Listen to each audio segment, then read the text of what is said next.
മാനവികമായി ഒന്നാമൻ, വിപ്ലവകരമായ മാറ്റങ്ങൾ വരുത്തിയ, സാമ്പത്തികമായി സംശുദ്ധി വരുത്തിയ, ജീവിതത്തിൽ വിനയവും ലാളിത്യവും പുലർത്തിയ, അതിലൊക്കെ ഒന്നാമനായി വരും സല്ലല്ലാഹു അലൈഹി വസല്ലം.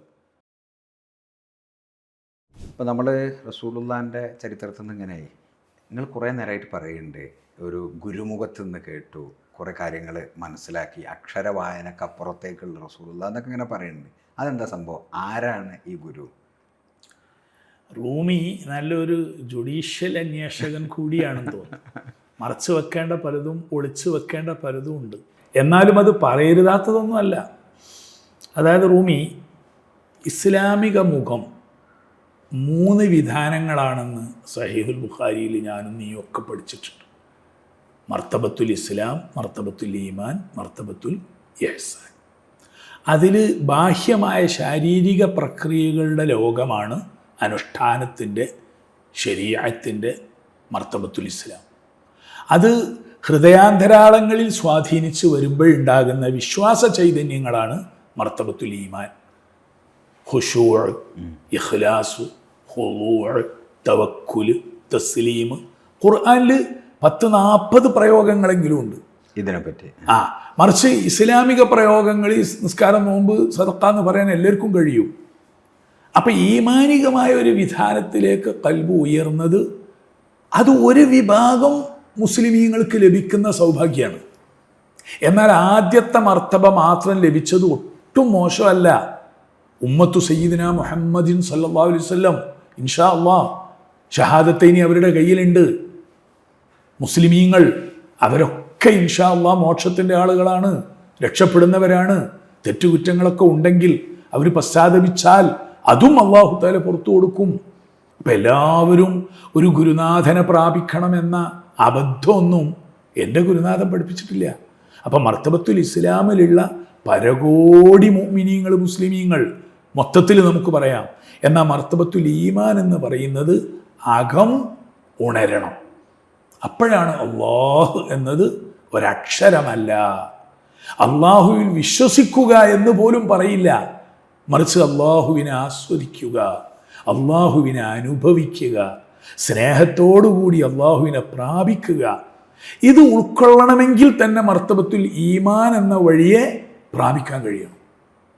എന്നാൽ ഇനിയുമുള്ളതാണ് സാക്ഷാത്കാരത്തിൻ്റെ, സാഫല്യത്തിൻ്റെ മർത്തബത്തുൽ ഇഹ്സാൻ. അത് അനുഭവ ലോകാണ്. ഇത് 3ഉമാണ് അദ്ദീൻ എന്ന് സഹീഹുൽ ബുഖാരിയിലുണ്ട്. റസൂലുള്ളാഹി പഠിപ്പിക്കുന്നുണ്ട്.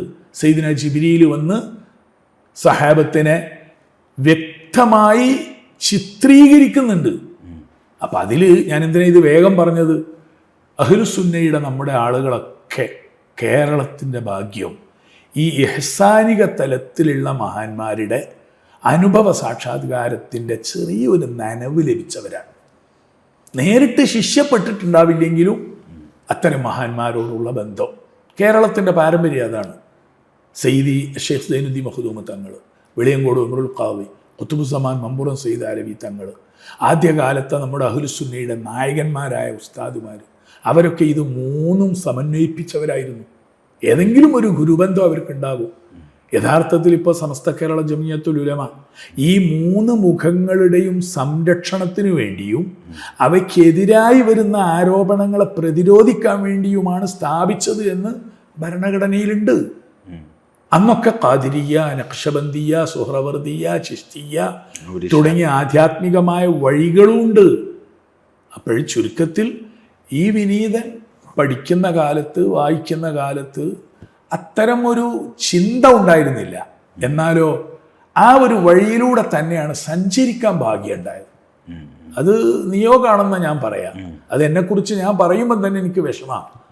എനിക്ക് 11 വയസ്സുള്ള സമയത്ത് മഹാനായ മടവൂര് മഖാമിലെ CM വലിയുല്ലാഹി റളിയല്ലാഹു അൻഹു എൻ്റെ വീട്ടിൽ വന്ന് അവരെന്നെ മടിയിലിരുത്തിയിട്ടുണ്ട്. 11ാമത്തെ വയസ്സിൽ. അത് ഞാൻ ഇപ്പോഴിങ്ങനെ ആലോചിക്കുമ്പോൾ എൻ്റെ പ്രദേശത്ത്, എൻ്റെ വീട്ടിലേക്ക് അവിടുന്ന് വരാനുള്ള ഒരു ഭൗതിക സാഹചര്യം ഉണ്ടായിരുന്നില്ല. പക്ഷെ അങ്ങനെ ഉണ്ടായി, സംഭവിച്ചു, നാട്ടുകാരൊക്കെ കണ്ടു. അവിടം മുതലേ ഈ ഒരു ഒഴുക്ക് തുടരുന്നുണ്ട്. മഹാനായ കക്കിടിപ്പുറം റളിയല്ലാഹു അൻഹു വലിയ ദലായിലുൽ ഖൈറാത്തിൻ്റെ മഹാത്മാവ, എൻ്റെ പ്രിയപ്പെട്ട ഉസ്താദിൻ്റെ ഷെയ്ഖ എന്നെ കൊണ്ടുപോയിട്ടുണ്ട്. പക്ഷെ അപ്പോഴും ആ മഹാൻ പറഞ്ഞു, ഇവന് കിട്ടേണ്ട സമയത്ത് അവൻ്റെ ദിക്റൊക്കെ കിട്ടിക്കോളൂ, ഇപ്പോൾ പഠിക്കട്ടെ. അതുപോലെ കേരളത്തിലെ എത്രയോ മഹാന്മാർ, വടകര മുഹമ്മദ് ഹാജി തങ്ങളാവട്ടെ, അന്ത്രുപ്പാപ്പയാകട്ടെ, അവരൊക്കെ പലപ്പോഴും അവരോടൊക്കെ എനിക്ക് എന്തെന്നില്ലാത്ത സ്നേഹമായിരുന്നു. എന്നാൽ ആ ഒരു ജീവിതഭാവം ഞാൻ പുലർത്തിയിരുന്നില്ല. പഠനം, വായന, ചിന്ത, ആലോചന, എഴുത്ത്, പ്രസംഗം. അന്ന് തന്നെയും ഈ മുസ്ലിം വിഭാഗീയതയിൽ പോലും ദർശനപരമായി സംസാരിക്കുക എന്നല്ലാതെ വ്യക്തിപരമായി പ്രസംഗിക്കില്ല. അങ്ങനെ ഒരു കാവൽ എനിക്ക് കിട്ടിയിട്ടുണ്ട്.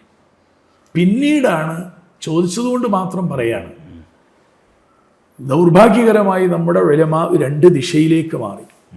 അന്ന് സജീവമായി ഞാൻ മർക്കസിലെ ആർട്സ് കോളേജിലെ പ്രിൻസിപ്പലാണ്. ബഹുവന്യരായ AP ഉസ്താദിൻ്റെ വിശാല മനസ്സ് അന്നും ഇന്നും ഞാൻ മനസ്സിലാക്കിയിട്ടുണ്ട്. അവിടുത്തെ കൂടെയുള്ള യാത്ര, പുസ്തകത്തിലും എഴുത്തിലും മറ്റുമൊക്കെ ഉള്ള പങ്കാളിത്തം എൻ്റെ വളർച്ചയിൽ വല്ലതും ഉണ്ടെങ്കിൽ അതിന് സഹായങ്ങളൊക്കെ ചെയ്തയാളാണ്. എന്നാൽ ഈ രണ്ട് ധ്രുവങ്ങളിലേക്ക് മാറിയപ്പോഴും ഒരു പ്രസംഗം പോലും എനിക്ക് പിൻവലിക്കേണ്ടി വന്നിട്ടില്ല. ഇത് അള്ളാഹു ചെയ്ത വലിയ നിഅമത്താണ്. സയ്യിദ് മുഹമ്മദ് അലി ശിഹാബ് തങ്ങളെ കാണാൻ പോയപ്പോൾ കെട്ടിപ്പിടിച്ച് കൂടെയുള്ളവരോട്, കക്കാടിനെ നിങ്ങൾ എനിക്ക് പരിചയപ്പെടുത്തി തരുവാണോ? കക്കാട് പണ്ടേ മനസ്സുകൊണ്ട് എന്നൊക്കെ പറഞ്ഞ് വല്ലാത്ത സന്തോഷം പറഞ്ഞിട്ടുണ്ട്. അപ്പം ആ യാത്ര അങ്ങനെ വന്നു. അങ്ങനെയാണ് മർക്കസ് ആർട്സ് കോളേജിലെ വൈസ് പ്രിൻസിപ്പളായിരിക്കെ AP ഉസ്താദിൻ്റെ വലങ്കൈ എന്ന് ഞാൻ ഇന്നും അഭിമാനത്തോടെ പറയാം. ആ രീതിയിലായിരുന്നു. അത് ചിലർക്കൊന്നും ഇന്ന് അറിയില്ലായിരിക്കാം. ആ AP ഉസ്താദിന് ഇന്നും അന്നും എന്നും അതറിയും. ഇപ്പോഴും ആ പരിഗണന ഉണ്ടോ? പ്രധാനപ്പെട്ട വലിയ പ്രഭാഷണങ്ങളുടെ പ്രിപ്പറേഷൻ വാതിൽ കുറ്റിയിട്ട് ഈ വിനീതൻ AP ഉസ്താദിൻ്റെ കൂടെ ഇരുന്ന് മണിക്കൂറുകളോളം എഴുതി തയ്യാറാക്കിയിട്ടുണ്ട്. 1, 2, 3 അല്ല, അതിപ്പോഴെങ്കിലും പറയാലോ. അതെ അതെ. എറണാകുളത്തൊക്കെയുള്ള പ്രശസ്തമായ പ്രഭാഷണത്തിൻ്റെ പുസ്തകം 1-2 എഴുതിയാൽ ഞാനുമായി ബന്ധപ്പെട്ട് എന്ന് പറയും. അത് പറയാനാണ് എനിക്കിഷ്ടം. ഞാനുമായി ബന്ധപ്പെട്ട് എഴുതിയതാണ് എന്ന് പറയലാണ് എനിക്കിഷ്ടം. അറബി ആകട്ടെ മലയാളത്തിലാകട്ടെ ഏറ്റവും കൂടുതൽ വിറ്റയിക്കപ്പെടുന്ന ചില പുസ്തകങ്ങളിലൊക്കെ അതിൻ്റെ ചെറിയ സേവനം എനിക്ക് ചെയ്യാൻ കഴിഞ്ഞിട്ടുണ്ട്. പക്ഷേ അതിനൊന്നും AP ഉസ്താദിൻ്റെ പേരിൽ തന്നെ അത് ഖിയാമത്ത് നാൾ വരെ നിലനിന്നാലും അവിടുന്ന് എനിക്ക് ഇങ്ങോട്ട് ചെയ്തു തന്ന ഉപകാരത്തിന് പ്രത്യുപകാരമായില്ല. കാരണം 89-ലാണ് ഞാൻ ആദ്യം ഹജ്ജിന് പോകുന്നത്. അന്ന് 10,000 രൂപ AP ഉസ്താദിന് കൊടുത്തു. ബാക്കിയുള്ള അതിൻ്റെ എല്ലാവിധ സന്തോഷങ്ങളും AP ഉസ്താദാണ് എനിക്ക് നിർവഹിച്ചത്. അന്നാണ് അൽ ഹജ്ജ് പുസ്തകത്തിലേക്ക് എന്നെ ഉയർത്തിയത്. അപ്പോൾ സ്വാഭാവികമായും ഒരു കടപ്പാട് ഞാൻ നിർവഹിക്കുന്നതിൽ എന്താ കാര്യം? പിന്നീട് ഹജ്ജിൻ്റെ ഒക്കെ മെയിൻ ആളായില്ലേ? 14 വർഷം. ഇവിടെ ഈ സംഘടനകളിൽ ഒരു സംഘടിത ഹജ്ജ്, അതിനെ ഹജ്ജ് ക്ലാസ് എന്നൊക്കെ പറയുന്ന ഒരു സാധനം ഉണ്ടാക്കിയത് അൽഹംദുലില്ലാ. അങ്ങനെയൊന്നും പറയണ്ട. എന്നാലും ഉള്ളാളം തങ്ങൾ മുതൽ ഖലീൽ ബുഖാരി തങ്ങൾ മുതൽ എല്ലാ മഹാന്മാരായ പണ്ഡിതന്മാരും അവർക്ക് ഖിദ്മത്ത് ചെയ്തുകൊണ്ട് അവർ പറയുക കക്കാട് അവർക്ക് ഖിദ്മത്ത് കൊടുത്തു എന്നാണ്. ബദ്ർ ശുഹദാഇൻ്റെ ഒക്കെ സിയാറത്ത് ആർക്കും തുറന്നു കൊടുക്കാത്ത വാതിൽ ഈ വിനീതന് അള്ളാഹു തുറന്നു തന്നു. 10,000-കണക്കിന് കേരളീയ ഹാജിമാരെ ബദർ ശുഹദാഇൻ്റെ മുമ്പിലേക്ക് സലാം പറയാൻ കൊണ്ടുപോകാനുള്ള ഒരു വാതിൽ, പിന്നീടാണ് പലർക്കും അത് തുറന്നു കിട്ടിയത്. അല്ല, അപ്പോഴും ഷെയ്ഖിനെ കുറിച്ച് പറഞ്ഞില്ല. അത് അങ്ങനെ ഇരിക്കെ 1997 അവസാനം AP ഉസ്താദ് തന്നെയാണ് എനിക്കതിനും വഴിയൊരുക്കിയത്. അതിനു മുൻപ് PMK ഫൈസിയെ പോലെ, അണ്ടോൺ ഉസ്താദിനെ പോലെ, അബ്ദുൽ ഹക്കീം അസേരിയെ പോലെ, ഡോക്ടർ ഹുസൈൻ ചുള്ളിക്കോടിനെ പോലെ അവരൊക്കെ അവിടെ പോയി 3 മാസത്തെ കോഴ്സ് കഴിഞ്ഞ് വന്നിട്ടുണ്ട്. എനിക്ക് അതിലൊക്കെ ഹജ്ജിൻ്റെ ടൈമാകുമ്പോൾ കഴിയില്ല. പിന്നെ ഒരു നല്ല സമയം വന്നപ്പോൾ ഞാനും എൻ്റെ പ്രിയപ്പെട്ട സുഹൃത്ത്, ഞാൻ ഇന്ന് ബഹുമാനപൂർവ്വം പറയുന്നു, മർഹൂം ഷാഹുൽ ഹമീദ് ബാക്കവി ശാന്തപുരം, അന്ന് ബഹാഉദ്ദീൻ കുരിയാട് ഡോക്ടർ, അദ്ദേഹവും എൻ്റെ കൂടെ ഉണ്ടായിരുന്നു. അത് വേറെ രീതിയിൽ തിരഞ്ഞെടുക്കപ്പെട്ടു. അങ്ങനെയാണ് 97-ൻ്റെ അവസാനവും അവിടെ. അന്ന് AP ഉസ്താദ് പോകുമ്പോൾ എന്നോട് പറഞ്ഞിരുന്നു, കക്കാട് അവിടുത്തെ വലിയ ഉലമാവുമായിട്ടൊക്കെ ബന്ധം സ്ഥാപിക്കണം. കാരണം അറബിയിൽ കുറച്ചൊക്കെ അന്ന് സംസാരിക്കാൻ കഴിയുമായിരുന്നു കുറച്ച്. അപ്പോൾ അവിടെ വൈസ് ചാൻസലറായിട്ടുള്ള ഏറ്റവും വലിയ ഷെയ്ഖുൽ അസ്ഹർ ഡോക്ടർ അഹമ്മദ് ഉമർ ഹാഷിം ഇന്നുണ്ട്. ഷെയ്ഖുൽ അസ്ഹർ സഹീഹുൽ ബുഖാരിക്ക് 6 വോള്യമുള്ള വ്യാഖ്യാനം എഴുതിയ ആളാണ്. നാസറുദ്ദീൻ അൽബാനി എന്ന സലഫി പണ്ഡിതനുമായി സംവദിച്ചിട്ട് ഹദീസ് രംഗത്ത് കഴിവ് തെളിച്ച ആളാണ്. സൂഫി ബോധമുള്ള ഷെയ്ഖുള്ള ആളാണ്, ഫിഖ്ഹുള്ള ആളാണ്, ഷെയ്ഖുൽ അസ്ഹറാണ്. അപ്പോൾ എ പി ഉസ്താദ് എന്നെ ഏൽപ്പിച്ചത് ദൗത്യമായി കക്കാട് അദ്ദേഹവുമായി കൂടുതൽ അടുക്കണം, എന്നിട്ട് മർക്കസിലേക്ക് കൊണ്ടുവരണം, മർക്കസിനെ അസ്ഹറുമായി അഫിലിയേറ്റ് ചെയ്യാനൊക്കെ വഴി തെളിയിക്കണം.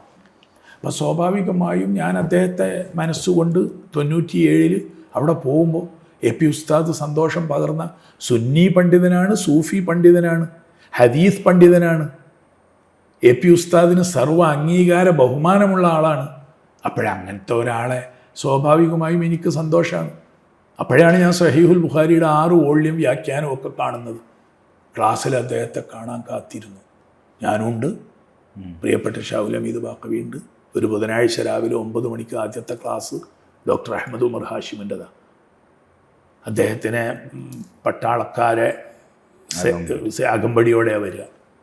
ഞാൻ ആ മുഖം ആദ്യം കാണുന്നത് അന്ന് രാവിലെ അദ്ദേഹം ചെയ്തിട്ടുണ്ട്, താടി ഷേവ് ചെയ്തിട്ടുണ്ട്, മുടി നന്നായി മനോഹരമായി ചീകി വെച്ചിട്ടുണ്ട്, ഒരു തൊപ്പിയോ തലപ്പാവോ ഇല്ല. അദ്ദേഹം സ്നേഹത്തോടെ വിനയത്തോടെ ക്ലാസ്സിൽ വന്നു, ഞങ്ങളോട് സംസാരിച്ചു. അപ്പം ക്ലാസ്സിൽ 40 ലോക പണ്ഡിതന്മാരെന്നാ പേര് തിരഞ്ഞെടുക്കപ്പെട്ടവരാണ്. അപ്പം അദ്ദേഹം വളരെ സിമ്പിളായി ഹദീസ് ശാസ്ത്രം അവതരിപ്പിച്ചു.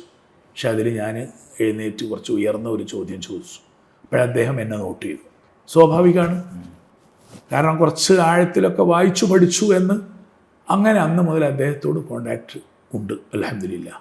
പിന്നെ ഞാൻ അദ്ദേഹത്തെ കാണുന്നത് എൻ്റെ ഷെയ്ഖിൻ്റെ ആശ്രമാസ്ഥാനത്തെ വേദിയിൽ ഷെയ്ഖിൻ്റെ കൂടെ എൻ്റെ ഷെയ്ഖിനെ അഭിനന്ദിച്ച് പ്രകീർത്തിച്ച് അദ്ദേഹം വരികൾ എഴുതി അത് ഷെയ്ഖിൻ്റെ മുമ്പിൽ അവതരിപ്പിക്കുന്നതാണ്. അപ്പോൾ ഇത് കൂട്ടി വായിക്കാൻ കേരളത്തിലുള്ള സത്യാന്വേഷികൾക്കും നിഷ്പക്ഷവാദികൾക്കും കഴിയും. എ പി ഉസ്താദ് ബഹുമാനപൂർവ്വം എനിക്ക് പരിചയപ്പെടുത്തിയ ഒരാൾ. അപ്പം അദ്ദേഹത്തിന് താടിയും തലപ്പാവും ഇല്ലാതെ വന്നപ്പോൾ ഇസ്ലാം ദീനിൽ അതിൻ്റെ വിധി അതല്ല ഞാനിപ്പോൾ പറയുന്നത്. ഭാഷയുടെയും വേഷത്തിൻ്റെയും ഒക്കെ രീതിയിൽ കാലത്തിനും സാഹചര്യത്തിനും ദേശങ്ങൾക്കും ഒക്കെ അതിൻ്റേതായ സ്വാധീനങ്ങൾ ഉണ്ടായിരിക്കും എന്ന് മാത്രം പറയാം. പക്ഷെ എനിക്കതിൽ നിന്ന് വലിയ ചിലതൊക്കെ മനസ്സിലായി. അങ്ങനെ അവിടെയുള്ള പണ്ഡിതന്മാർ ഞങ്ങൾക്ക് 26 ഉസ്താദുമാരുണ്ട്. ഈ 3 മാസത്തെ കോഴ്സിൻ്റെ പേരെന്താ? ദൗറത്തുൽ അയിമ്മത്തി വദ്ദുആത്ത്. അതിൽ പ്രസംഗം, ഖുതുബ, പ്രഭാഷണം, പ്രബോധനം, അതിലുള്ള പരിശീലന. തിരഞ്ഞെടുക്കപ്പെടുന്ന ലോക പണ്ഡിതന്മാർ 40 ആളുകൾ എവിടെ നിന്നൊക്കെ ഉണ്ടായിരുന്നു? എല്ലാ രാഷ്ട്രങ്ങളിൽ നിന്നും. അവരായിട്ടൊക്കെ ബന്ധമുണ്ടോ? അവരുമായിട്ടൊക്കെ അന്ന് ബന്ധം ഉണ്ടായിരുന്നു, പിന്നീട് വലിയ ബന്ധങ്ങളില്ല. പക്ഷെ അതിലുള്ള ചില ആളുകൾ ഇന്ന് എൻ്റെ വഴിയിലുള്ളത് കൊണ്ട് എനിക്കവരെ അറിയാം. അൽഹംദുലില്ലാ. അപ്പോൾ 26 പണ്ഡിതന്മാർ 997 അതിൽ 24 പേരും ക്ലീൻ ഷേവാണ്, നല്ല ടൈ ധരിച്ച്. എല്ലാവരും സൂഫി ആറ്റിറ്റ്യൂഡാണ്, എല്ലാവരും മദ്ഹബുള്ളവരാണ്. അപ്പം അതുകൊണ്ട് കേരളത്തിലെ സിലബസ് മാത്രമല്ല, ഇസ്ലാം ദീനിൻ്റെ സിലബസ് കുറച്ചുകൂടി വിശാലമാണ് അന്ന് മനസ്സിലായിട്ട്. അങ്ങനെയാണ് എൻ്റെ സുപ്രഭാതം ഉണ്ടാകുന്നത്. അത്രേ പറയൂ. 1998 ജനുവരി 14 അത് ബാഹ്യമായി യാദൃശ്ചികമാണ്, ആന്തരികമായോ നേരത്തെ നിയോഗമുള്ളതുമാണ്. വഴിയിൽ വെച്ച് 2 ആളെ ഞാൻ പരിചയപ്പെടുന്നു. ഒരാൾ പത്രപ്രവർത്തകനാണ്, ഒരാൾ എഞ്ചിനീയറാണ്. ഈജിപ്ഷ്യന്മാരായ ആളുകൾ. ഞാൻ ബസ്സിന് കാത്തിരിക്കുകയാണ്. ഞാൻ ഈജിപ്ത് പോയിട്ടുണ്ട്. എവിടെയായിരുന്നു താമസമൊക്കെ? ഞാൻ ദറാസയിൽ ജാമിഉൽ അസ്ഹറിൻ്റെ വിദേശികൾക്കുള്ള മദീനത്തുൽ ബുഊസിൽ ഇസ്ലാമിയയിലാണ് താമസം. അപ്പോൾ അവിടേക്ക് പോകാനുള്ള ബസ് നഷ്ടപ്പെട്ടു പോയി രാത്രി. കാരണം ഞാൻ ബുക്ക് സ്റ്റാളിൽ പോയിട്ടാണ് പുസ്തകം വാങ്ങാൻ പറ്റുന്നത് വാങ്ങും, വാങ്ങാൻ പറ്റാത്ത ചെറിയ പുസ്തകമൊക്കെ നല്ല ഭാഗം വായിച്ചു തീർക്കും അവിടെ ഇരുന്നിട്ട്. അതായിരുന്നു സുബുലുൽ ഹുദ വറഷാദ് എന്ന ഗ്രന്ഥത്തിൻ്റെ ഒക്കെ പുതിയ എഡിഷൻ എനിക്ക് അവിടെ നിന്ന് കിട്ടിയത്. അപ്പോൾ ഇത് നേരം വൈകിയ അന്നത്തെ ദിവസം ഞാൻ ബസ്സിന് കാത്തിരിക്കുമ്പോൾ ഈ 2 പേര് എന്നെ പരിചയപ്പെട്ടു. അപ്പോൾ അത്യാവശ്യം നല്ല ഡ്രസ്സിങ്ങും താടിയും ഭംഗിയും പ്രൗഢിയും ഒക്കെ ഉള്ള ഒരാളാണ്. അപ്പോൾ അവരെന്നോട് ചോദിച്ചു, നിങ്ങൾ സൂഫി ചിന്തകളെ അംഗീകരിക്കുന്ന ആളാണോ എന്ന് ചോദിച്ചു. അപ്പോൾ സ്വാഭാവികമായും കേരളത്തിലെ മഹാന്മാരുമായിട്ട് ബന്ധമുള്ള ആളല്ലേ. ഏത് ബന്ധം? സ്നേഹബന്ധം മാത്രം. പരിണയിച്ചിട്ടില്ല ആരെയും മഹാഭാഗ്യത്തിന്. കാരണം അത് ഒരു വഴിയെ കാത്തിരിക്കുന്നവർ, അല്ലെങ്കിൽ ഒരു വഴി കാത്തിരിക്കുന്നവർ അതിനു വേണ്ടി റിസർവ്ഡാണ്. അപ്പോഴല്ലേ ബൊക്കെ ആവുള്ളൂ. അപ്പോൾ അവരോട് ഞാൻ പറഞ്ഞു, സ്വാഭാവികം ഞാൻ സയ്യിദി അബ്ദുൽ ഖാദിർ ജീലാനി ഖാദിരിയത്തിൻ്റെ ആണ് എൻ്റെ ഉസ്താദുമാരൊക്കെ.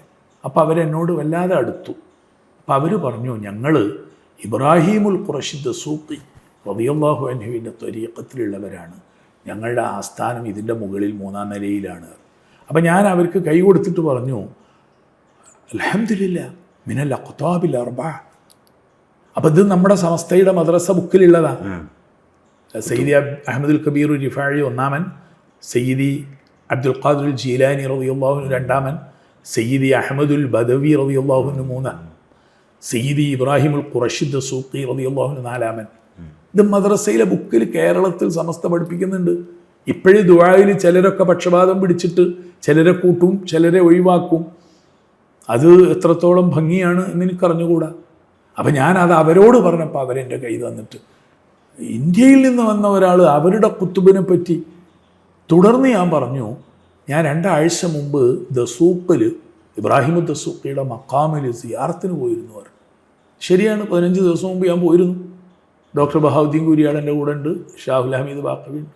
അപ്പോൾ അവരെന്നോട് കുറച്ചുകൂടി സന്തോഷിച്ചു. അങ്ങനെ ബസ്സില്ലാത്തത് കൊണ്ട് എൻ്റെ ജീവിതത്തിൽ വലിയ ഭാഗ്യം. എന്നിട്ട് മുകളിലേക്ക് ഇല്ലല്ല, അന്ന് ഷെയ്ഖ് പോയിട്ടുണ്ട്. അപ്പം അദ്ദേഹം അവരെനിക്ക് പറഞ്ഞു തന്നു, മോനെ ഞങ്ങളുടെ ഷെയ്ഖ് എന്ന് പറഞ്ഞ് പേരൊക്കെ പറഞ്ഞു, ചരിത്രമൊക്കെ പറഞ്ഞു, വളരെ ലളിതമായി. അതിലെന്നെ സ്ട്രൈക്ക് ചെയ്തത്, വായിച്ച് പുസ്തകപ്പുഴുവായി 1984 പട്ടിക്കാട് ജാമിയ നൂരിയയിൽ നിന്ന് ഫസ്റ്റ് റാങ്കോടുകൂടെയാണ് അൽഹംദുലില്ലാ. ആ റാങ്കിൻ്റെ മാർക്കും ഒക്കെ ഉയർന്ന മാർക്കായി. അതൊക്കെ ഞാൻ പറയുന്നത് കേട്ടിട്ടുണ്ട്, ഇപ്പോഴും ആരും പൊട്ടിച്ചിട്ടില്ല എന്നൊക്കെ അല്ലേ. അപ്പോഴേ അങ്ങനത്തെ ഒരാളോട് ഇവർ പറയുന്നത്, ഞങ്ങളുടെ ഷെയ്ഖ് അസ്ഹരി പണ്ഡിതനല്ല, ഒരു റോബോട്ട് എഞ്ചിനീയറാണ്, റോബോട്ടിക് സയ്യിദാണ്, ഹുസൈനി പരമ്പരയിലാണ്. അവർ പറഞ്ഞതും ചിലത് ഞാനിപ്പോൾ പറയുന്നുണ്ട്, ഇത് മനസ്സിലാവാൻ വേണ്ടി. പിന്നെ എന്താ അദ്ദേഹത്തിൻ്റെ വിശേഷം?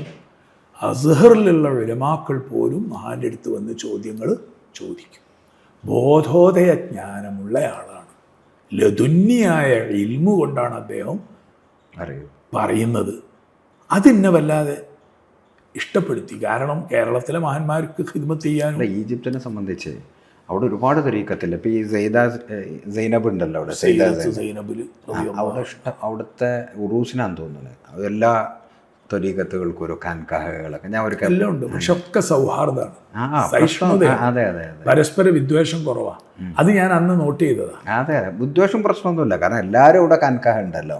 അപ്പം ഏതായാലും ഈ 2 പേര് എന്നോട് അത്യാവശ്യം ഒരു ചരിത്രം, എനിക്ക് ത്വരീഖത്ത് കിട്ടണം, ഒരു മാല പിടിക്കണം, എന്നിട്ട് ഞാനൊരു ത്വരീഖത്തുകാരനായി പ്രവർത്തിക്കണമെന്ന് ജീവിതത്തിൽ ആഗ്രഹിച്ചിട്ടില്ലെന്ന് മാത്രമല്ല, ഇത് തെറ്റാണെങ്കിൽ തെറ്റ്, ഞാൻ അങ്ങനെയായിരുന്നു, അങ്ങനെ ആഗ്രഹിച്ചിട്ടില്ല. ഞാൻ അതിനുവേണ്ടി അന്വേഷണം നടത്തിയിട്ടില്ല. വടകര മുഹമ്മദ് ഹാജി തങ്ങൾ റളിയല്ലാഹു അൻഹു ഒക്കെ എന്നെ വല്ലാതെ സ്നേഹിച്ചിരുന്നു. എന്നാൽ അവരോടൊരു സലാത്തോ ദിക്റോ ഞാൻ വാങ്ങാൻ പോയിട്ടില്ല. അങ്ങനെ ഒരു കരുതൽ അവിടെ ഉണ്ടായിരുന്നു എന്നർത്ഥം. അങ്ങനെ ഇവർ പറഞ്ഞു ലതുന്യായ ഇൽമ് എന്ന് പറഞ്ഞപ്പോൾ ഞാനൊന്ന് സ്ട്രൈക്ക് ചെയ്തു, ഒന്ന് കുലുങ്ങി. അപ്പം നിങ്ങളൊക്കെ വന്നാൽ നിങ്ങൾക്കൊക്കെ എന്ത് ചോദ്യവും ചോദിക്കാമെന്നൊക്കെ പറഞ്ഞു. അപ്പം നാളെ ഇശാ കഴിഞ്ഞ് വേണമെങ്കിൽ വന്നാൽ ഇവിടെയാണെന്നും പറഞ്ഞു. ഞാൻ നേരെ എൻ്റെ റൂമിലേക്ക് ടാക്സിയിൽ ഇവരുടെ കൂടെ പോയി. ടാക്സിക്ക് പകുതി പൈസ ഞാൻ കൊടുത്തു, പകുതി അവർ കൊടുത്തു. അവർ പിരിഞ്ഞു പോയി. ഷാഹുൽ ഹമീദ് ബാക്കവിയോട് ഞാൻ പറഞ്ഞു, കക്കാടെ അവിടെയുള്ള ആ ത്വരീഖത്ത് ദസൂഖിയത്ത് ഞാൻ ഇതുവരെ അവിടെ ഒന്ന് കയറാൻ ആഗ്രഹിച്ചതാണ്, പക്ഷേ ഇതുവരെ എനിക്ക് കയറാൻ പറ്റിയിട്ടില്ല. എല്ലാവരെയും ഒന്നും നോട്ടീസ് അടിച്ച് ക്ഷണിക്കേണ്ട ഒരു സംഗതി അല്ലത്. ത്വരീഖത്ത് എന്നാൽ നിയോഗഭാഗ്യമുള്ളവർ അതിലെത്തിച്ചേരും. അപ്പം ഷാഹുൽ ഹമീദ് പറഞ്ഞു, നമുക്ക് നാളെ പോകാം. അങ്ങനെ ഞാനും അദ്ദേഹവും കൂടെ പോയി. അപ്പം അവിടെ ചെന്നപ്പോൾ ഷെയ്ഖ് അവിടെ എത്തിയിട്ടില്ല. അവിടെയുള്ള ആളുകളോടൊക്കെ പരിചയപ്പെട്ടു. അപ്പോൾ അവർ സൗമ്യമായി ഞങ്ങളെ സ്വീകരിച്ചു, പക്ഷേ വല്ലാതെ ഒന്നും സ്വീകരിച്ചില്ല. ഞാൻ പറഞ്ഞു, മോനെ നമ്മൾ 11 മണി വരെ ഒന്നും നിൽക്കാൻ പറ്റൂല, നമുക്ക് പോകാം. അപ്പോൾ പക്ഷേ അവിടുന്ന് ഒരു ഔറാദിൻ്റെ കിതാബ് എനിക്കവർ തന്നു. ഇത് സാധാരണ ആർക്കും കൊടുക്കാറില്ല അത്രയും. പിന്നെ മാല ഉണ്ട് പറഞ്ഞു, തസ്ബീഹ് മാല. ഞാൻ പറഞ്ഞു, എന്നാൽ നമുക്ക് വിടാറ്. ഉണ്ടായതാണ്. നമുക്ക് ഇവിടെ കാരണം ഇവിടെ ഞാനിതാകും. ഞങ്ങൾ രണ്ടുപേരും ഇറങ്ങിപ്പോന്നു. ഒരു അരമണിക്കൂർ മാത്രം ചിലവഴിച്ചു, ഇറങ്ങിപ്പോന്നു. ഞാൻ എൻ്റെ വഴിക്ക് പോയി. അന്ന് ഇമാമുന ഷാഫിഈ റളിയല്ലാഹു അൻഹുവിനെ പറ്റിയുള്ള പുസ്തകം എഴുതുന്ന സമയമാണ്. ഞാൻ ഇമാം ഷാഫിഈയുടെ മഖാമിൽ പോയി നല്ല പോലെ എഴുതി. അവസാന സമയത്ത് ഞാൻ റൂമിലേക്കും പോയി. റൂമിൽ ചെന്നിരുന്ന് രാത്രി 2:30 മണിക്കാണ് ഷാഹുൽ ഹമീദ് ബാഖവി ശാന്തപുരം. അദ്ദേഹത്തെ ഇവിടത്തെ കൊണ്ടുപോയത് ഞാനാ. പക്ഷെ അദ്ദേഹം പിന്നെ വരുന്നത് ഒരു വല്ലാത്ത ആവേശത്തിലാണ്. കക്കാടെ ഞാൻ കണ്ടു അദ്ദേഹത്തെ. അദ്ദേഹം ആധുനിക വേഷം ധരിച്ച ആളാണ്. സംസാരം മുഴുവൻ ഖുർആനാണ്. ലതുന്യായ ഇൽമിൻ്റെ നേർക്കാഴ്ചയാണ്. വല്ലാതെ അങ്ങ് പറഞ്ഞു ഷാഹുൽ ഹമീദ് ശാന്തപുരം. ഞാൻ ചോദിച്ചു, നീ എന്താ കേട്ടത് ഇത്രയൊക്കെ പറയാൻ? അന്ന് 1 മണിക്കൂർ നേരം അദ്ദേഹം എന്നോട് പറഞ്ഞു തന്നു. ഇന്നതിൻ്റെ മനസ്സിലുണ്ട്, ഇപ്പോഴും അതെനിക്ക് പറയാനും പറ്റും. അതായത് ഈ ഇൽമ് ഇഹ്സാനികമായ ഭാവം, തസവൂഫിയായ ഭാവം, അതിൻ്റെ ഉറവിടത്തിൽ നിന്ന് കിട്ടുമ്പോഴുള്ള ഒരു മധുരം. പിന്നെയാണ് ഞാൻ വീണ്ടും സ്വാഭാവികമായും ഇതൊക്കെ കേട്ടപ്പോൾ എന്തായാലും പോകണം. പക്ഷെ പിന്നെ ഞാൻ കാണുന്നത് എവിടുന്നാണ്? സയ്യിദുൽ ഇമാമുൽ ഹുസൈൻ റളിയല്ലാഹു അൻഹുവിൻ്റെ മഖാമിൻ്റെ മുറ്റത്ത് പരിശുദ്ധ റമദാനിൻ്റെ ഒരു പരമ്പര ഉണ്ടാവും, പരിപാടികളോ. അത് ജാമിഉൽ അസ്ഹറിൻ്റെ നേതൃത്വത്തിൽ നടക്കുന്നത്. അത് അവിടുത്തെ ഔഖാഫിൻ്റെ മന്ത്രി അന്ന് ഡോക്ടർ മഹ്മൂദ് സഖ്സൂഖാണ് ഉദ്ഘാടനം ചെയ്തത്. ഡോക്ടർ അഹമ്മദ് ഉമർ ഹാഷിമാണ് അധ്യക്ഷൻ. അവരൊക്കെ ഈ മെയിൻ സ്ട്രീമിൽ അംഗീകരിക്കപ്പെട്ടവരാണ്. ഞാൻ എല്ലാ ദിവസവും ആ പരിപാടിക്ക് പോകും. കാരണം ഞങ്ങളുടെ ക്യാമ്പസിൽ നിന്ന് സൗജന്യമായിട്ട് അങ്ങോട്ട് വാഹനം ഉണ്ടാവും. ഞാൻ കുറച്ച് നേരം പ്രസംഗമൊക്കെ കേൾക്കും, എന്നിട്ട് ഞാൻ പിന്നെ പുസ്തകത്തിൻ്റെ വഴിയിലേക്ക് നീങ്ങും. ഖാൻ ഖലീലിലെ ആ പുസ്തക ഷോപ്പുകളോ എന്ന് പറഞ്ഞാൽ നമ്മളെ ഹുസൈൻ മസ്ജിദിൻ്റെ ചുറ്റുമുള്ള പതിവിലധികം ഈ റമദാനിലെ 30 ദിവസത്തെ പ്രഭാഷണത്തിന് അവർ പ്രത്യേക ബുക്ക് ഫെയർ ഉണ്ടാവും. ഓക്കെ.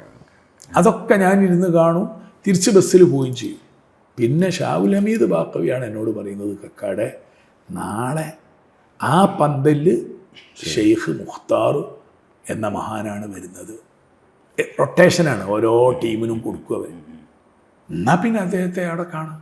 ഇതൊക്കെ നിയോഗപരമായ ഒരു വഴിയുടെ ജൈത്രയാത്രയായിരുന്നു മോനെ. അത് ഞാൻ പറയുമ്പോൾ ഞാൻ അങ്ങനെ പറയും. ആദ്യം പുറത്തുനിന്ന് കേൾക്കുന്നു, പിന്നെ പോയി കണ്ടിട്ട് കാണാതെ വരുന്നു. എന്തുകൊണ്ട്? സയ്യിദുൽ ഇമാമുൽ ഹുസൈൻ റളിയല്ലാഹു അൻഹു ആണ് ഇമാമുൽ അഇമ്മ.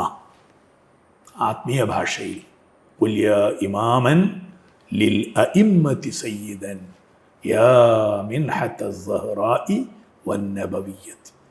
അപ്പം ഇമാം ഹുസൈൻ്റെ മഖാമു ഷരീഫിൻ്റെ തൊട്ട ചാരിയിട്ടുള്ള സ്റ്റേജാണത്. അവിടെ ഞാൻ സദസ്സിലിരിക്കുകയാണ്. ഒരു 20 മിനിറ്റ് നേരം ഷെയ്ഖ് മുഖ്താർ എന്ന നല്ല ആരോഗ്യമുള്ള നല്ല വേഷവും രൂപമുള്ള ആൾ വന്നിട്ട് 20 മിനിറ്റേ പ്രസംഗിച്ചിട്ടുള്ളൂ. പക്ഷേ അതിൽ ഓരോ അക്ഷരങ്ങളും എന്നോടായിരുന്നു. ആയിരങ്ങളുള്ള സദസ്സാണ്. ആ പ്രസംഗത്തിലെ ഓരോ വരികളും വരകളും ഇന്നും എനിക്കറിയാം. അപ്പം ഞാൻ പ്രസംഗം കഴിഞ്ഞ് അദ്ദേഹത്തിനെ ഒന്ന് കാണണം, ഒന്ന് കൈപിടിക്കണം. വല്ലാഹി എനിക്ക് കൈപിടിച്ച് കാണണം എന്നതിലപ്പുറം ഒന്നുമില്ല. അപ്പോൾ അവിടുത്തെ സംഘാടകർ ഷാഹുൽ ഹമീദ് സാഹിബിനോട് പറഞ്ഞു, അത് ഇന്ന് പറ്റില്ല, ഇന്ന് നാളെ അവിടെ തന്നെ വന്നാൽ മതി. അങ്ങനെയാണ് പിറ്റേന്ന് വീണ്ടും. ഇത് ഈജിപ്തിൽ എവിടെയാണ് ഈ ഓഫീസ് ഇപ്പോഴും ഉണ്ടത്? ഇമാം ഹുസൈൻ്റെ മക്കാമിൽ നിന്ന് നടക്കാനുള്ള ദൂരം ദറാസയിൽ. ഇപ്പോഴും കേന്ദ്ര ഓഫീസ് അവിടെ തന്നെയാണ്. കേന്ദ്ര ഓഫീസ് പറഞ്ഞാൽ അവിടെ എത്ര തെരീക്കത്തുണ്ടെങ്കിലും അവരെയൊക്കെ ഈശ്വരീയമാണ്, റബ്ബാനിയാന്നൊന്നും പറയാൻ ഞാൻ ആളല്ല. അതിലൊക്കെ പരമ്പരാഗതമായുള്ളതും രാഷ്ട്രീയപരമായി സ്വാധീനത്തിലൂടെ വന്നവരും വിക്ര ദുആകളും ചികിത്സകളും ഒക്കെ ആയുള്ളവരും ഒക്കെ ഉണ്ട്. എന്നാലും ഗവൺമെൻറ്റിന് ഒരു നിയമമുണ്ട്. ആ നിയമം അനുസരിക്കുന്നവരെ ഇതിലൊക്കെ ഉണ്ടാവുള്ളൂ. നമ്മുടെ നാട്ടിലെ പോലെ എല്ലാവർക്കും എന്തെങ്കിലും ചെയ്യാൻ പറ്റില്ല. അവിടെ പള്ളികളിൽ വിക്ർ ഹൽക്ക നടത്തണമെങ്കിൽ ഈ സഭയിൽ അംഗത്തുള്ളവരായിരിക്കും. മജ്ലിസു തുർഖ് സൂഫിയുൽ അഅല അതിന്നും അങ്ങനെയാണ്. അതുകൊണ്ട് ഈ വല്ലാത്ത ഡ്യൂപ്ലിക്കേറ്റുകളൊന്നും വല്ലാതെ അരങ്ങ് വാഴൂല. അപ്പോൾ ഈ അതന്നെ അതിൻ്റെയും കേന്ദ്രമാണ് ഇമാം ഹുസൈൻ്റെ കേന്ദ്രം. മറ്റത് ബ്രാഞ്ചാണ്. കാരണം സയ്യിദുൽ ഹുസൈൻ റളിയല്ലാഹു അൻഹുവിൻ്റെ പെങ്ങളാണല്ലോ ആ സയ്യിദത്ത് സൈനബ് റളിയല്ലാഹു അൻഹ. അപ്പോൾ സ്വാഭാവികമായും പിന്നെയും ഞാൻ ഷെയ്ഖിനെ കാണാൻ പോകേണ്ടി വന്നു. എൻ്റെ മനസ്സ് അതിലേക്ക് അള്ളാഹു തആല എത്തിച്ചു. വീണ്ടും ഞാനിത് പറയുമ്പോൾ ഞാനിത് പുറത്ത് പറയാറില്ല, പക്ഷെ ആരെയും നമ്മൾ പഴിച്ച് കുറ്റപ്പെടുത്തണ്ട. എനിക്ക് അള്ളാഹു തആല തന്ന ഒരു സൗഭാഗ്യമാണ്, അത്രയും ഞാൻ പറയൂ. ഞാൻ പിറ്റേ ദിവസം ഷെയ്ഖിനെ കാണാൻ സദസ്സിൽ ചെന്നു. അപ്പോൾ ഷാഹുൽ ഹമീദ് ബാഖവി ഒരു ചോദ്യം ഉന്നയിച്ചു. അങ്ങനെയാണ് അദ്ദേഹത്തിൻ്റെ ശൈലി, ചോദ്യങ്ങൾ ഇഷ്ടമുള്ളത് ആർക്കും ചോദിക്കാം. അപ്പോൾ അവിടെ അസ്ഹറിലെ പണ്ഡിതന്മാരുണ്ട്, വലിയ വലിയ ഉയർന്നവരുണ്ട്, 400 പേരുണ്ടാവും അന്ന് ആ സദസ്സ് റമദാനില്ല. അപ്പം ഷെയ്ഖ് ആ ഒരു ചോദ്യത്തിന് ഷാഹുൽ ഹമീദിന് 45 മിനിറ്റ് മറുപടി കൊടുത്തു. ബദരീങ്ങളുമായി ബന്ധപ്പെട്ടതും തവസ്സുലും ഇസ്തിഗാസയുമായി ബന്ധപ്പെട്ട ചോദ്യം. അന്ന് ഷെയ്ഖ് ആ പറഞ്ഞത് ഇന്നെൻ്റെ കയ്യിലുണ്ട്, ഞാൻ കിനാവ് കണ്ടതല്ലല്ലോ. പ്രമാണങ്ങളോട് പ്രതിബദ്ധതയുള്ള നിഷ്പക്ഷമതിയായ ഒരാൾ അതാണ് കേട്ടാൽ അതാണ് കറക്റ്റ് എന്ന് പറയും. തവസ്സുലും ഇസ്തിഗാസയും ഒക്കെ മുമ്പിച്ച വാശിയും വക്കാണവുള്ള സമയം. പക്ഷെ അന്ന് ഞാൻ മനസ്സിലാക്കിയൊരു കാര്യമോ, ഈ ബദരീങ്ങളെ പറ്റിയുള്ള പ്രസംഗം സ്വലാത്ത് നഗറിൽ ഓരോ വർഷവും ഓരോ പ്രസംഗം ഞാൻ ചെയ്യും. അതിന് 2 മണിക്കൂർ കാസറ്റാണ്. അപ്പം ഞാൻ പുതിയത് അന്വേഷിക്കും, കാരണം പറയാൻ പുതിയത് വേണമല്ലോ, പറയാൻ പുതിയത് വേണം. ഇങ്ങനെ പ്രസംഗിച്ച ഞാൻ ഷെയ്ഖ് മുഖ്താർ എന്ന ആ മഹാനുഭാവൻ വലഖദ് നസറക്കുമുല്ലാഹു ബിബദ്രിൻ വഅൻതും അദില്ല, എന്നെ ഞെട്ടിച്ചത് എവിടെയാണെന്നറിയോ? വലഖദ് നസറക്കുമുല്ലാഹു ബിബദ്രിൻ, ബദർ പ്രദേശത്ത്, ബദർ യുദ്ധം നടന്ന ആ മേഖലയിൽ അല്ലാഹു തആല നിങ്ങളെ സഹായിച്ചിരിക്കുന്നു.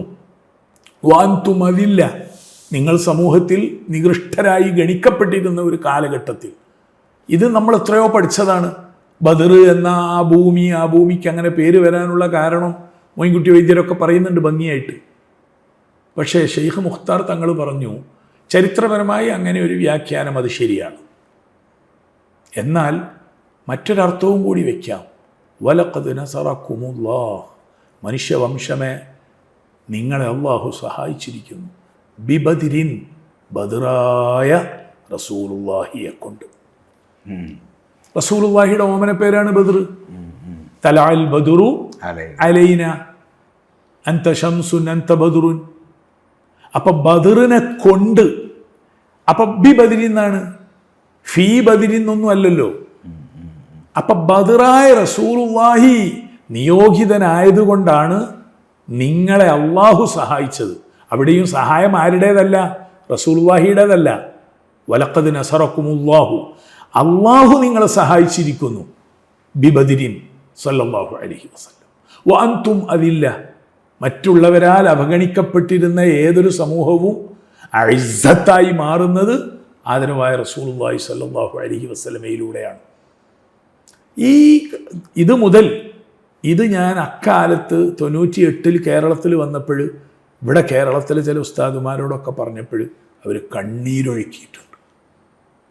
ഈ വ്യാഖ്യാനം പറയണമെങ്കിൽ ഇത് വേറെ ഏതോ കിതാബിലുണ്ടോയെന്ന് എനിക്കറിഞ്ഞുകൂടാ. ഇത് ഇങ്ങനെ തന്നെയാണ് വ്യാഖ്യാനം എന്ന് പറയരുത്. ബിബദ്രിൻ എന്ന് പറഞ്ഞാൽ ബദർ എന്ന പ്രദേശത്ത് വെച്ച് അല്ലാഹു തആല നിങ്ങളെ സഹായിച്ചു എന്ന ബദർ യുദ്ധത്തിൻ്റെ ചരിത്രാവതരണമാണ്. ഇനി അവിടെ നിന്ന് അങ്ങോട്ടുള്ള ആയത്തുകൾ മുഴുവൻ ഈ പരിപ്രേക്ഷ്യത്തിലൂടെ പോകുമ്പോഴാണ് വേദാന്തപരമായ ഒരു പൊരുൾ വരിക. ആ പ്രസംഗം എന്നെ കീഴടക്കി. എന്നാൽ ഇനിയും ഞാൻ പറയുന്നു, റൂമി നിഷ്പക്ഷമായി മനസ്സിലാക്കുക, അല്ലെങ്കിൽ ഇങ്ങനൊരു ചോദ്യം വരില്ലല്ലോ. ഞാൻ അന്ന് സുദീർഘമായി പ്രസംഗം കേട്ടെങ്കിലും അന്നും ഷെയ്ഖ് കൈ തരാതെ സ്ഥലം വിട്ടു. പിന്നെ ഞാൻ നേരത്തെ ആദ്യം റോഡിൽ നിന്ന് പരിചയപ്പെട്ട 2 സ്നേഹിതന്മാർ എന്നെ നോമ്പ് തുറക്കാൻ വിളിച്ചു. അവിടെ വെച്ച് ഷെയ്ഖുമായി ബന്ധപ്പെട്ട ചിത്രങ്ങളും ചരിത്രങ്ങളും കേട്ടു. അന്നത്തെ ദിവസം എന്നോട് ഒരു മാലി, കുറച്ച് ദിക്റും ഉണ്ട്, അങ്ങനെ സൂഫികളുടെ മാർഗത്തിൽ സേവനം ചെയ്ത് അങ്ങനെ പൊയ്ക്കോ, 1 കോടി രൂപ മാസത്തിൽ ശമ്പളവും ഒരു കൊട്ടാരവും തന്നാലും ഞാൻ സ്നേഹത്തോടെ പറയും. ആ ഒരു മാനസിക ഭാവമില്ല, അല്ലാതെ വിയോജിപ്പുള്ളതുകൊണ്ടല്ല. കാരണം അതിൻ്റെ മുമ്പ് തന്നെ മൊഹീദ്ദീൻ ഷെയ്ഖ് തങ്ങളെപ്പറ്റി ഞാൻ വല്ലാതെ പ്രസംഗിക്കും. ഖാദിരിയ തരീഖത്തുള്ള മഹാന്മാർ പറയും, കക്കാടിൻ്റെ പ്രസംഗത്തിൽ പൊരുളുണ്ടാകും പൊയ്ക്കോളി കേൾക്കാൻ. അവരോടൊക്കെ മഹബത്തേ ഉള്ളൂ. കോഴിക്കോട് ദഅവത്ത് മീറ്റ് മർക്കസ് കോംപ്ലക്സിലെ പള്ളിയിൽ സൂഫി ഗുരുക്കന്മാരെന്ന പരമ്പരയിലാണ് മാസങ്ങളോളം ദർസ് നടത്തി. അപ്പം വിയോജിപ്പ് നയപരമായില്ല, പക്ഷെ പ്രയോഗത്തിൽ ഞാൻ പ്രസംഗകനാണ്, വാഗ്മിയാണ്, ഹജ്ജുണ്ട്, എഴുത്തുണ്ട്, പേജും ഉണ്ട്, സ്റ്റേജും ഉണ്ട്, അത്യാവശ്യം അഹ്ലുസുന്നത്തി വൽ ജമാഅത്തിൻ്റെ ബോധമുണ്ട്. അത്യാവശ്യം ഞാൻ പറഞ്ഞത് എന്തുകൊണ്ടാണ്? ഇപ്പോഴൊക്കെ ഈ അത്യാവശ്യ ബോധമുള്ളവരാണ് നേതാക്കൾ. ശരിക്കും അറിഞ്ഞവരൊക്കെ അവഗണിക്കപ്പെടുകയാണ്, അവർ പുറകോട്ട് പോവുകയാണ്. സങ്കടമാണ്. തവസ്സുൽ ഇസ്തിഗാസയൊക്കെ സ്ഥാപിക്കുക എന്നതാണ് സമസ്തയുടെ അടിസ്ഥാന നയം. പക്ഷേ ഇന്ന് അതിൻ്റെ മുന്നിൽ നിൽക്കുന്ന പലരും ഇസ്തിഗാസയിൽ സംശയമാണ്. തവസ്സുലും തന്നെ ഒഴിവാക്കിക്കൂടെ? മറിച്ച് അള്ളാഹു തൗഫീഖ് ചെയ്തിട്ട് പരിശുദ്ധ ഖുർആൻ കൊണ്ട് ഇത് രണ്ടും ന്യായമാണെന്ന് തെളിയിക്കാൻ ഇന്ന് എനിക്ക് കഴിയും. അതിന് പോലില്ല എന്ന് മാത്രം. പക്ഷേ എൻ്റെ അടുത്ത് വരുന്നവരോട് ഞാനത് പറഞ്ഞു കൊടുക്കാറുണ്ട്. ഈ കേരളത്തിലെ ബാക്കവികളായ പണ്ഡിതന്മാർക്ക് ഒരു പണ്ഡിത ക്ലാസ് ഉണ്ടായിരുന്നു. കൊട്ടപ്പുറം വാദപ്രതിവാദത്തിലൊക്കെ സുന്നി ശബ്ദമായി രംഗത്ത് വന്ന UK അബ്ദുൽ ലത്തീഫ് മുസ്ലിയാർ, അദ്ദേഹമായിരുന്നു അതിൻ്റെ സംഘാടകൻ.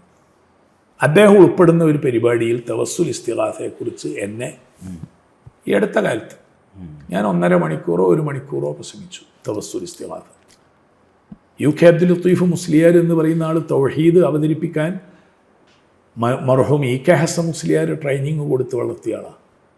അവരൊക്കെ മുന്നിലിരുന്ന് 1.5 മണിക്കൂർ തവസ്സുൽ ഇസ്തിഗാസ കഴിഞ്ഞു. കക്കാടിൻ്റെ അവതരണം. ഇത് ഞാൻ എൻ്റെ മഹിമയായിട്ട് പറയല്ല, പരിശുദ്ധ ഇസ്ലാം പ്രമാണങ്ങളിലുള്ളതാണ്. അതാണ് അഹ്ലുസുന്നത്തി വൽ ജമാഅ. പ്രസംഗം കഴിഞ്ഞപ്പം UK എന്നോട് ചോദിച്ചു, കക്കാട് എന്താ ചെയ്തത്? ഒരു ഇമാമിൻ്റെ പേര്, ഒരു കിതാബിൻ്റെ പേര് പറയില്ല, എന്നിട്ടും തവസ്സുൽ ഇസ്തിഗാസ ഭംഗിയായി അവതരിപ്പിച്ചല്ലോ, ഇതെങ്ങനെ കഴിഞ്ഞു? എൻ്റെ ഗുരുനാഥൻ എന്ന് നിങ്ങളിടക്ക് പറയുന്നുണ്ടല്ലോ, ഇതാണ് നീയും ചോദിച്ചത്. ആ ഗുരുനാഥനാണ് എന്നെ ഈ പരുവത്തിലേക്ക് എത്തിച്ചത്, അള്ളാഹുവിൻ്റെ തൗഫീഖ് കൊണ്ട്. അദ്ദേഹത്തെ കണ്ടു, ചുരുക്കത്തിൽ അദ്ദേഹത്തെ ബോധ്യപ്പെട്ടു. അപ്പോഴും ത്വരീഖത്ത് അനുവർത്തിക്കാനുള്ള ഒരാലോചനയില്ല. എന്നാൽ ഗുരുവിൻ്റെ അടുത്തുനിന്ന് പോന്നു, ദിക്ർ എന്താണെന്നൊക്കെ അറിഞ്ഞു, ഒരു മാലയൊക്കെ അതും കിട്ടി, കൊണ്ടു നടക്കണമെന്ന് ആഗ്രഹിച്ചിട്ട് പോലും ഇല്ല. വല്ലാഹി, ഇവിടെ ഞാൻ വല്ലാഹി പറയുന്നത് എന്തിനാണ്? ഇതൊന്നും ഒരു ആസൂത്രണം നമ്മുടേതല്ല. പിറ്റേ ദിവസം സുബഹിക്ക് 1998 ജനുവരി 14 സുബഹി നമസ്കരിച്ചപ്പോഴും എനിക്ക് തോന്നി സുബഹിയുടെ ശേഷമുള്ളത് ഷെയ്ഖ് പറഞ്ഞു തന്നത് ചൊല്ലിക്കൂടെ. അതാണ് എൻ്റെ വഴിത്തിരിവ്. അതിലാണ് സയ്യിദുനാ റസൂലുള്ളാഹി സ്വല്ലല്ലാഹു അലൈഹി വസല്ലം അക്ഷരങ്ങളിൽ നിന്ന് മാറി ഒരു അക്കാദമിക് കഥാപാത്രത്തിൽ നിന്ന് മാറി അറേബ്യയിലെ ഒരാളായി എന്നുള്ളത് മാറി വഅലമൂ അന്ന ഫീക്കും റസൂലല്ലാഹ്. ഖുർആനാണ്. അതിൻ്റെ അർത്ഥം ഷെയ്ഖ് പഠിപ്പിച്ചിട്ടുണ്ട്. നിങ്ങൾ തിരിച്ചറിയണം, വഅലമൂ, നിങ്ങൾ തിരിച്ചറിയണം, അന്ന ഫീക്കും റസൂലല്ലാഹ്, നിങ്ങളിൽ റസൂലുള്ളാഹി ഉണ്ട്. നിങ്ങളുടെ കൂടെ എന്നല്ല, നിങ്ങളുടെ രാജ്യത്ത് എന്നല്ല, നിങ്ങളിൽ റസൂലുള്ളാഹി എന്ന ആ നൂറാനിയത്ത്, ആ ആധ്യാത്മികത, അത് ഹബീബ് സല്ലല്ലാഹു അലൈഹി വസല്ലമയോട് ഹൃദയബന്ധമുള്ളവരിലൊക്കെ ഉണ്ട്. ഇത് ഉണ്ട് എന്ന തിരിച്ചറിവാണ് പലർക്കും ഇല്ലാത്തത്. അതിനെയാണ് മശായിഖന്മാർ ഉയർത്തി അഗ്നിയായി അന്ന് മുതൽ സയ്യിദുന നബി സല്ലല്ലാഹു അലൈഹി വസല്ലമയെ ആസ്വദിക്കാൻ തുടങ്ങി, അനുഭവിക്കാൻ തുടങ്ങി. വലില്ലാഹിൽ ഹംദ്. അത് ഇന്നും തുടരുന്നു. മരണനിമിഷം വരെയും ഹബീബായ റസൂലുള്ളാഹി സ്വല്ലല്ലാഹു അലൈഹി വസല്ലമയെ സ്നേഹത്തോടെ സന്ധിക്കുന്നത് വരെയും ഈ മാർഗത്തിലും ഈ വഴിയിലും ആകണമെന്ന് അള്ളാഹുവിനോട് ആശിക്കുന്നു. അപ്പം ത്വരീഖത്തിൽ ചേർന്നു. ശരിക്ക് നേരത്തെ ഉണ്ടായിരുന്ന പ്രസംഗങ്ങളൊക്കെ നിന്നല്ലോ. ഇതെൻ്റെ ചോദ്യം. അതെ അതെ, വരെയൊക്കെയുള്ളത് നമ്മുടെ വിഷയത്തിൽ എങ്ങനെ വരാം എന്നുവെച്ചാൽ നമുക്ക് പെട്ടെന്ന് പോകണം. ഈ പ്രസംഗങ്ങൾ വലിയ തോതിൽ, ഇപ്പം ഞാൻ പറഞ്ഞു എൻ്റെ അമ്മ, പിന്നെ ഇപ്പം ഉമ്മാക്ക് കക്കാടിനെ അറിയില്ല. കാരണം അതേ ഉമ്മ തന്നെയാണല്ലോ എപ്പോഴും. ഇപ്പോൾ ഉമ്മ മറ്റേ ഇപ്പോഴത്തെ ഉമ്മാരുടെ പഴയ കക്കാടിനെ കേട്ടതിന് ഉമ്മ ഇപ്പോൾ യൂട്യൂബിൽ കുറേ മൂല്യന്മാരുണ്ടല്ലോ, ഓലെ കേട്ടാണ് ഇപ്പോൾ ദിക്റല്ലേ ഒരു കാലം വരുത്തിയ മാറ്റത്തെക്കുറിച്ച് പറഞ്ഞുള്ളൂ. അപ്പോൾ ഞാൻ പറഞ്ഞു വന്നത്, ഇപ്പോൾ ശരിക്കും പ്രസംഗങ്ങൾ മിസ് ചെയ്യുന്നുണ്ടോ? യൂട്യൂബിൽ പ്രസംഗിക്കുന്നവരും കോളേജിൽ പഠിക്കുന്നവരും പഠിപ്പിക്കുന്നവരും ഒക്കെ ഭാഗ്യവാന്മാരാണ്. സുന്നത്ത് ജമാഅത്തിൻ്റെ നയബോധത്തോടെ നീങ്ങുന്ന എല്ലാവരും എന്നെക്കാളും മുന്തിയവരാണ്. അതാദ്യം പറയണം, ഞാൻ അവരെ ചെറുതാക്കൂല. പക്ഷെ എനിക്ക് എൻ്റെ ഗുരുമാർഗത്തിലൂടെ ഉയർന്ന് ലഭിച്ചപ്പോഴുണ്ടായ ആസ്വാദനം, അത് ഒരിക്കലും ഉയർച്ചയുടെ വഴിയേ എനിക്ക് അല്ലാഹു തന്നിട്ടുള്ളൂ. ആത്മീയമായാവട്ടെ, സ്നേഹപരമായിട്ടാവട്ടെ. ഇത് തിരിച്ചറിയണമെങ്കിൽ ഈ ഒരു വാക്ക് ഞാൻ തമാശ പറയാം, അടിച്ചാലേ ഫിറ്റാകൂ. അതാണല്ലേ. ഓക്കെ, അപ്പോൾ അടിച്ചാലേ ഫിറ്റാകൂ എന്ന് പറഞ്ഞപ്പോൾ ഇതൊരു തയ്യൽക്കാരൻ്റെ പരസ്യ. അതെ. അതേ സമയത്ത് ആത്മീയമായി മൻ ദാഖ അറഫ്, ആസ്വദിച്ചവൻ, കുടിച്ചവൻ, അനുഭവിച്ചു, അവനെ തിരിച്ചറിയൂ. അപ്പം അത് എല്ലാവർക്കും ഉള്ളതല്ലായിരിക്കാം. വലൈസത്തി തരീഖത്തു ലിക്കുല്ലി നാസ്.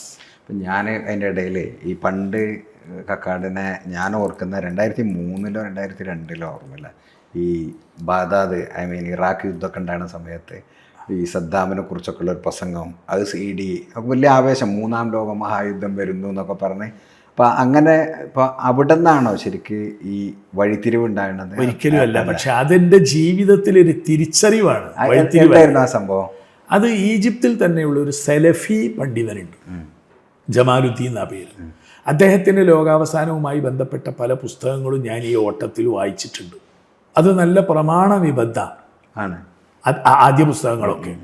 പിന്നെ ഒരിക്കൽ ഞാൻ ജിദ്ദയിൽ പോയപ്പോൾ അവിടുത്തെ ഒരു വലിയ പണ്ഡിതനാണ് ഹർമജ്ദൂൻ എന്ന ആ സലഫി പണ്ഡിതൻ്റെ പുസ്തകം. ഹർമജ്ദൂൻ എന്ന് പറഞ്ഞാൽ അദ്ദേഹം പറയുന്ന ലോകാവസാന യുദ്ധം ഹർമജ്ദൂൻ. ഇസ്ലാമിലുണ്ടോ? അല്ല, ഹർമജ്ദൂൻ എന്ന പ്രയോഗമല്ല, അത് വേദങ്ങളിൽ നിന്ന് വന്നതാണ്. അപ്പം ഞാൻ ആ പുസ്തകം ചൂടപ്പം പോലെ വായിക്കപ്പെടുന്നുണ്ട് അറബ് ലോകത്ത്. അന്നും അതിൻ്റെ പിറ്റേന്നും തന്നെ അതങ്ങ് വെച്ച് പ്രസംഗിച്ചു. ഒരു വലിയ 4 പ്രസംഗം അത് വെച്ച് പ്രസംഗിച്ചു. ഒരു പുസ്തകം ഇറങ്ങി, അല്ല കാസറ്റും ഇറങ്ങി. അതെ, ഇല്ലല്ല, അതിനെ തുടർന്നുള്ള പ്രസംഗം ചൂടപ്പം പോലെ വിറ്റു. പിന്നെ ഒരു 3 മാസം കഴിഞ്ഞിരിക്കും ഞാൻ ആ വിഷയം തന്നെ ശ്രദ്ധിക്കാൻ തുടങ്ങി. അന്ന് കുവൈത്ത് യുദ്ധവും മറ്റുമൊക്കെ ഉണ്ട്. ആ സമയത്താണ് ഈ എൻജിനീയർ അവലംബിച്ചു കാണിച്ച ചില പുസ്തകങ്ങൾ ശരിയായിരുന്നില്ല. അത് റെഫറൻസ് ഒന്നുകിൽ അദ്ദേഹം മനഃപൂർവ്വം ചെയ്തു, അല്ലെങ്കിൽ അദ്ദേഹത്തിന് അബദ്ധം വന്നു. ഇതെന്ന് തിരിച്ചറിഞ്ഞോ, ഞാൻ ആ പ്രസംഗത്തിൽ പറഞ്ഞ മെയിൻ സ്ട്രീം പോയി. അതിൻ്റെ ഇത് പോയി ഉടനെ തന്നെ കോഴിക്കോട് ടൗൺ ഹാളിൽ ഒരു വിപുലമായ പ്രഭാഷണം നടത്തി. മാലോകരോട് ഞാൻ വിളിച്ചു പറഞ്ഞു, ഞാൻ അവലംബിച്ച പുസ്തകക്കാരൻ തെറ്റിയിരിക്കുന്നു, അതുകൊണ്ട് എനിക്കും അബദ്ധം വന്നിരിക്കുന്നു, പ്രിയപ്പെട്ടവർ ക്ഷമിക്കണം. തിരിച്ചു പറയാനും എനിക്ക് ഭാഗ്യമുണ്ടായി. എന്തെങ്കിലും ആളുകൾ പ്രശ്നം എന്താ ഉണ്ടാക്കിയോ? ഒന്നും ഉണ്ടായതല്ല, പക്ഷെ അതിൽ പറയുന്ന കാര്യങ്ങൾ ഈ യുദ്ധവും സദ്ദാം ഹുസൈനും ഒക്കെ ആയി ബന്ധപ്പെട്ട ചില വിഷയങ്ങളാണ്. അന്ന് എനിക്ക് മനസ്സിലായി, ഒരു പുസ്തകത്തെ നാം ഡിപ്പെൻഡ് ചെയ്താൽ അദ്ദേഹത്തിന് അബദ്ധം വന്നാൽ അത് നമുക്കും ബാധിക്കും. അത് ബോധ്യമായി. മറിച്ച് അള്ളാഹുവിനെയും റസൂലിനെയും അവലംബിക്കുന്ന ഒരു മുറബിയായ ഗുരുവിനെയാണ് അവലംബിക്കുന്നതെങ്കിലോ നമുക്ക് ആ ഒരു അബദ്ധം വരില്ല. ആ ഒരു ബോധത്തിലേക്ക് എന്നെ തിരിച്ചറിവിലേക്ക് ഉയർത്തി. പക്ഷേ മലയാളത്തിൽ ഇന്ന് ലഭിക്കാവുന്ന ഏറ്റവും വലിയ പുസ്തകം ഇമാം മഹ്ദിയെക്കുറിച്ച്, ഇമാം മഹ്ദിയുടെ ആഗമം ആ സമയത്ത് പഠിച്ചെഴുതി. ഇതിനെ തുടർന്ന് പിന്നെ ഈ പ്രസംഗത്തിലെ അബദ്ധങ്ങളൊക്കെ ഈ പുസ്തകത്തിലൂടെ ഞാൻ തിരുത്തിയെങ്കിലും ഇമാം മഹ്ദിയുടെ ആഗമം എന്ന വിഷയത്തിൽ ഒരു വലിയ റെഫറൻസാണ് ഇന്നും നിലവിലുള്ള. ഇന്നും പക്ഷെ അത് ഇപ്പം ഓൾഡാണ്. എന്നാലും അതിന് ദിഷണാശാലിയും പണ്ഡിതനുമായ കോടമ്പുഴ ബാവ മുസ്ലിയാർ, അദ്ദേഹം ഇരുത്തം വന്നൊരു പണ്ഡിതനാണ്. അദ്ദേഹം തീർത്ത് വായിച്ച് അദ്ദേഹമാണ് അവതാരിക എഴുതി തന്നത്. അത് എൻ്റെ ഗുരുനാഥനെ എനിക്ക് കിട്ടിയതിൻ്റെ ശേഷമാണ് ആ അബദ്ധം ഒരു തിരിച്ചറിവിന് വേണ്ടിയുള്ള ഒരു വെളിച്ചമായിരുന്നു അത്. പിന്നെ അപ്പോൾ ഈ ത്വരീഖത്ത് കിട്ടിയതിന് ശേഷം ഇവിടെ പ്രസംഗം തുടർന്നതാണല്ലോ. ഇവിടെ വന്നു ഞാൻ ആദ്യമായി ഷെയ്ഖിനെ കിട്ടിയതും ഷെയ്ഖിൻ്റെ രൂപഭാവങ്ങളും ആദ്യമായി അവതരിപ്പിക്കുന്നത് അവേലത്ത് കുഞ്ഞസീദിക്കോയ തങ്ങൾ റളിയല്ലാഹു അൻഹു. പിന്നീട് അവേലത്തെ തങ്ങളാണ് AP ഉസ്താദിനോട് പറയുന്നത്. AP ഉസ്താദ് അഭിമാനത്തോടെ എന്നെ കെട്ടിപ്പിടിക്കുകയാണ്. കാരണം ഉസ്താദ് കരുതുന്നത് കക്കാടിനെ പോലത്തെ ഒരാൾക്ക് ഇങ്ങനെ ഒരു ദിക്റും ദുആവും ഒക്കെ ഉള്ള ഒരു ഷെയ്ഖിനെ കിട്ടിയാൽ, ഞാൻ ഷെയ്ഖിൻ്റെ എല്ലാം പറഞ്ഞു, ഫോട്ടോ കാട്ടിക്കൊടുത്തു, മാല കാട്ടിക്കൊടുത്തു, ദിക്റിൻ്റെ കിതാബ് കാട്ടിക്കൊടുത്തു. ഞങ്ങൾ പ്രസംഗത്തിനൊക്കെ പോകുമ്പോൾ അങ്ങോട്ടും ഇങ്ങോട്ടും ഞാൻ എൻ്റെതും AP ഉസ്താദിൻ്റെതും 6 മാസം കഴിഞ്ഞു. ജൂലൈ മാസമായി. ഇത് ശ്രദ്ധിക്കണം. ആദ്യം പോയപ്പോൾ മർക്കസിൽ നിന്ന് പറഞ്ഞയച്ചപ്പോഴാണ് ഷെയ്ഖിനെ കിട്ടിയത്. അതിന് മർക്കസും ഉസ്താദും ഉത്തരവാദികളല്ല, അത് അയാൾ പിഴച്ചുപോയി എന്ന് പറയാം. പക്ഷെ പിന്നെ 6 മാസം കഴിഞ്ഞ് ജൂലൈയിലെത്തിയപ്പോൾ AP ഉസ്താദ് സ്നേഹത്തോടെ എന്നോട് പറഞ്ഞു, കക്കാടെ ഞാൻ ദുബൈ പോവാം, നിങ്ങൾ നേരെ മക്കയിലേക്ക് പോയിക്കോ. മക്കയിലെ ഹാജിമാരുടെ ബിൽഡിംഗ് ഒക്കെ മദീനയിലും കണ്ടെത്ത്, അപ്പോഴേക്ക് ഞാൻ വരാറ് ജൂലൈയിൽ. ഞാൻ പറഞ്ഞു ഉസ്താദിനോട്, എനിക്ക് മക്കയിൽ റൂം എടുക്കുന്നതിനേക്കാളും മദീനയിൽ റൂം എടുക്കുന്നതിനേക്കാളും അത്യാവശ്യം മിസ്റിൽ എൻ്റെ ഷെയ്ഖിനെ എനിക്കൊന്നുകൂടി കാണണം എന്ന് പറഞ്ഞു. അപ്പോഴേ പി ഉസ്താദിന് നന്നായി ബോധ്യപ്പെട്ടു കക്കാട് എത്തിയതും കണ്ടെത്തിയതും കൊണ്ടു നടക്കുന്നതും.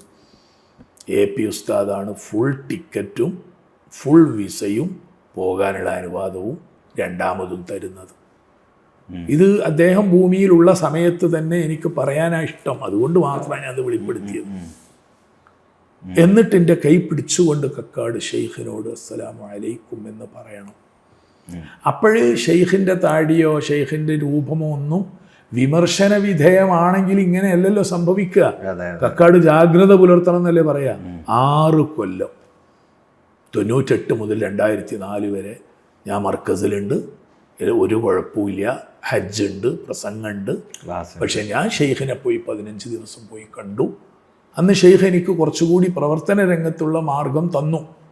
അതായത് ഒച്ചപ്പാടും ബഹളവും ഒന്നും വേണ്ട, പ്രസംഗത്തിൽ ഒരിക്കൽ പോലും തരീഖത്തിനെ പറ്റിയും ഷെയ്ഖിനെ പറ്റിയും പറഞ്ഞ് ആളെ കൂട്ടരുത്. അത് 25 വർഷമായി ഇന്നും തുടരുന്ന നയാണ്.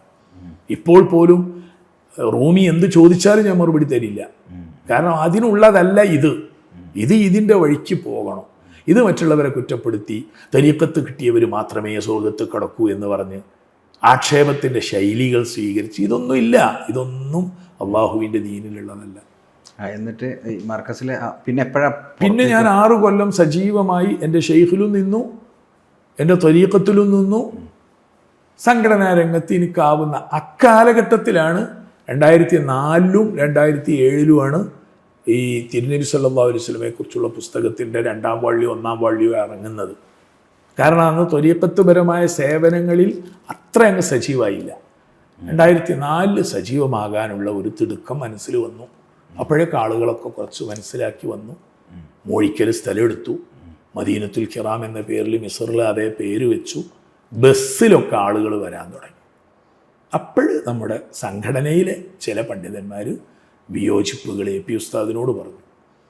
പി ഉസ്താദ് എന്നെ വിളിപ്പിച്ചു. പി ഉസ്താദ് ഒരു പണ്ഡിതൻ്റെ പേര് പറഞ്ഞിട്ട് കക്കാട് അദ്ദേഹത്തോട് പറഞ്ഞു കൊടുത്തതൊക്കെ തെറ്റിപ്പോയോ എന്ന് ചോദിച്ചു. ഞാൻ പറഞ്ഞു, ഉസ്താദെ, ഞാൻ അദ്ദേഹത്തോട് ഇത് സംബന്ധമായി മിണ്ടിയിട്ട് പോലുമില്ല, അദ്ദേഹം എന്നോടും മിണ്ടിയിട്ടില്ല. അപ്പോഴാണ് എന്നെ വിളിച്ച് വിചാരണ ചെയ്യുന്നത് പി ഉസ്താദ് നല്ല സ്നേഹത്തോടെ.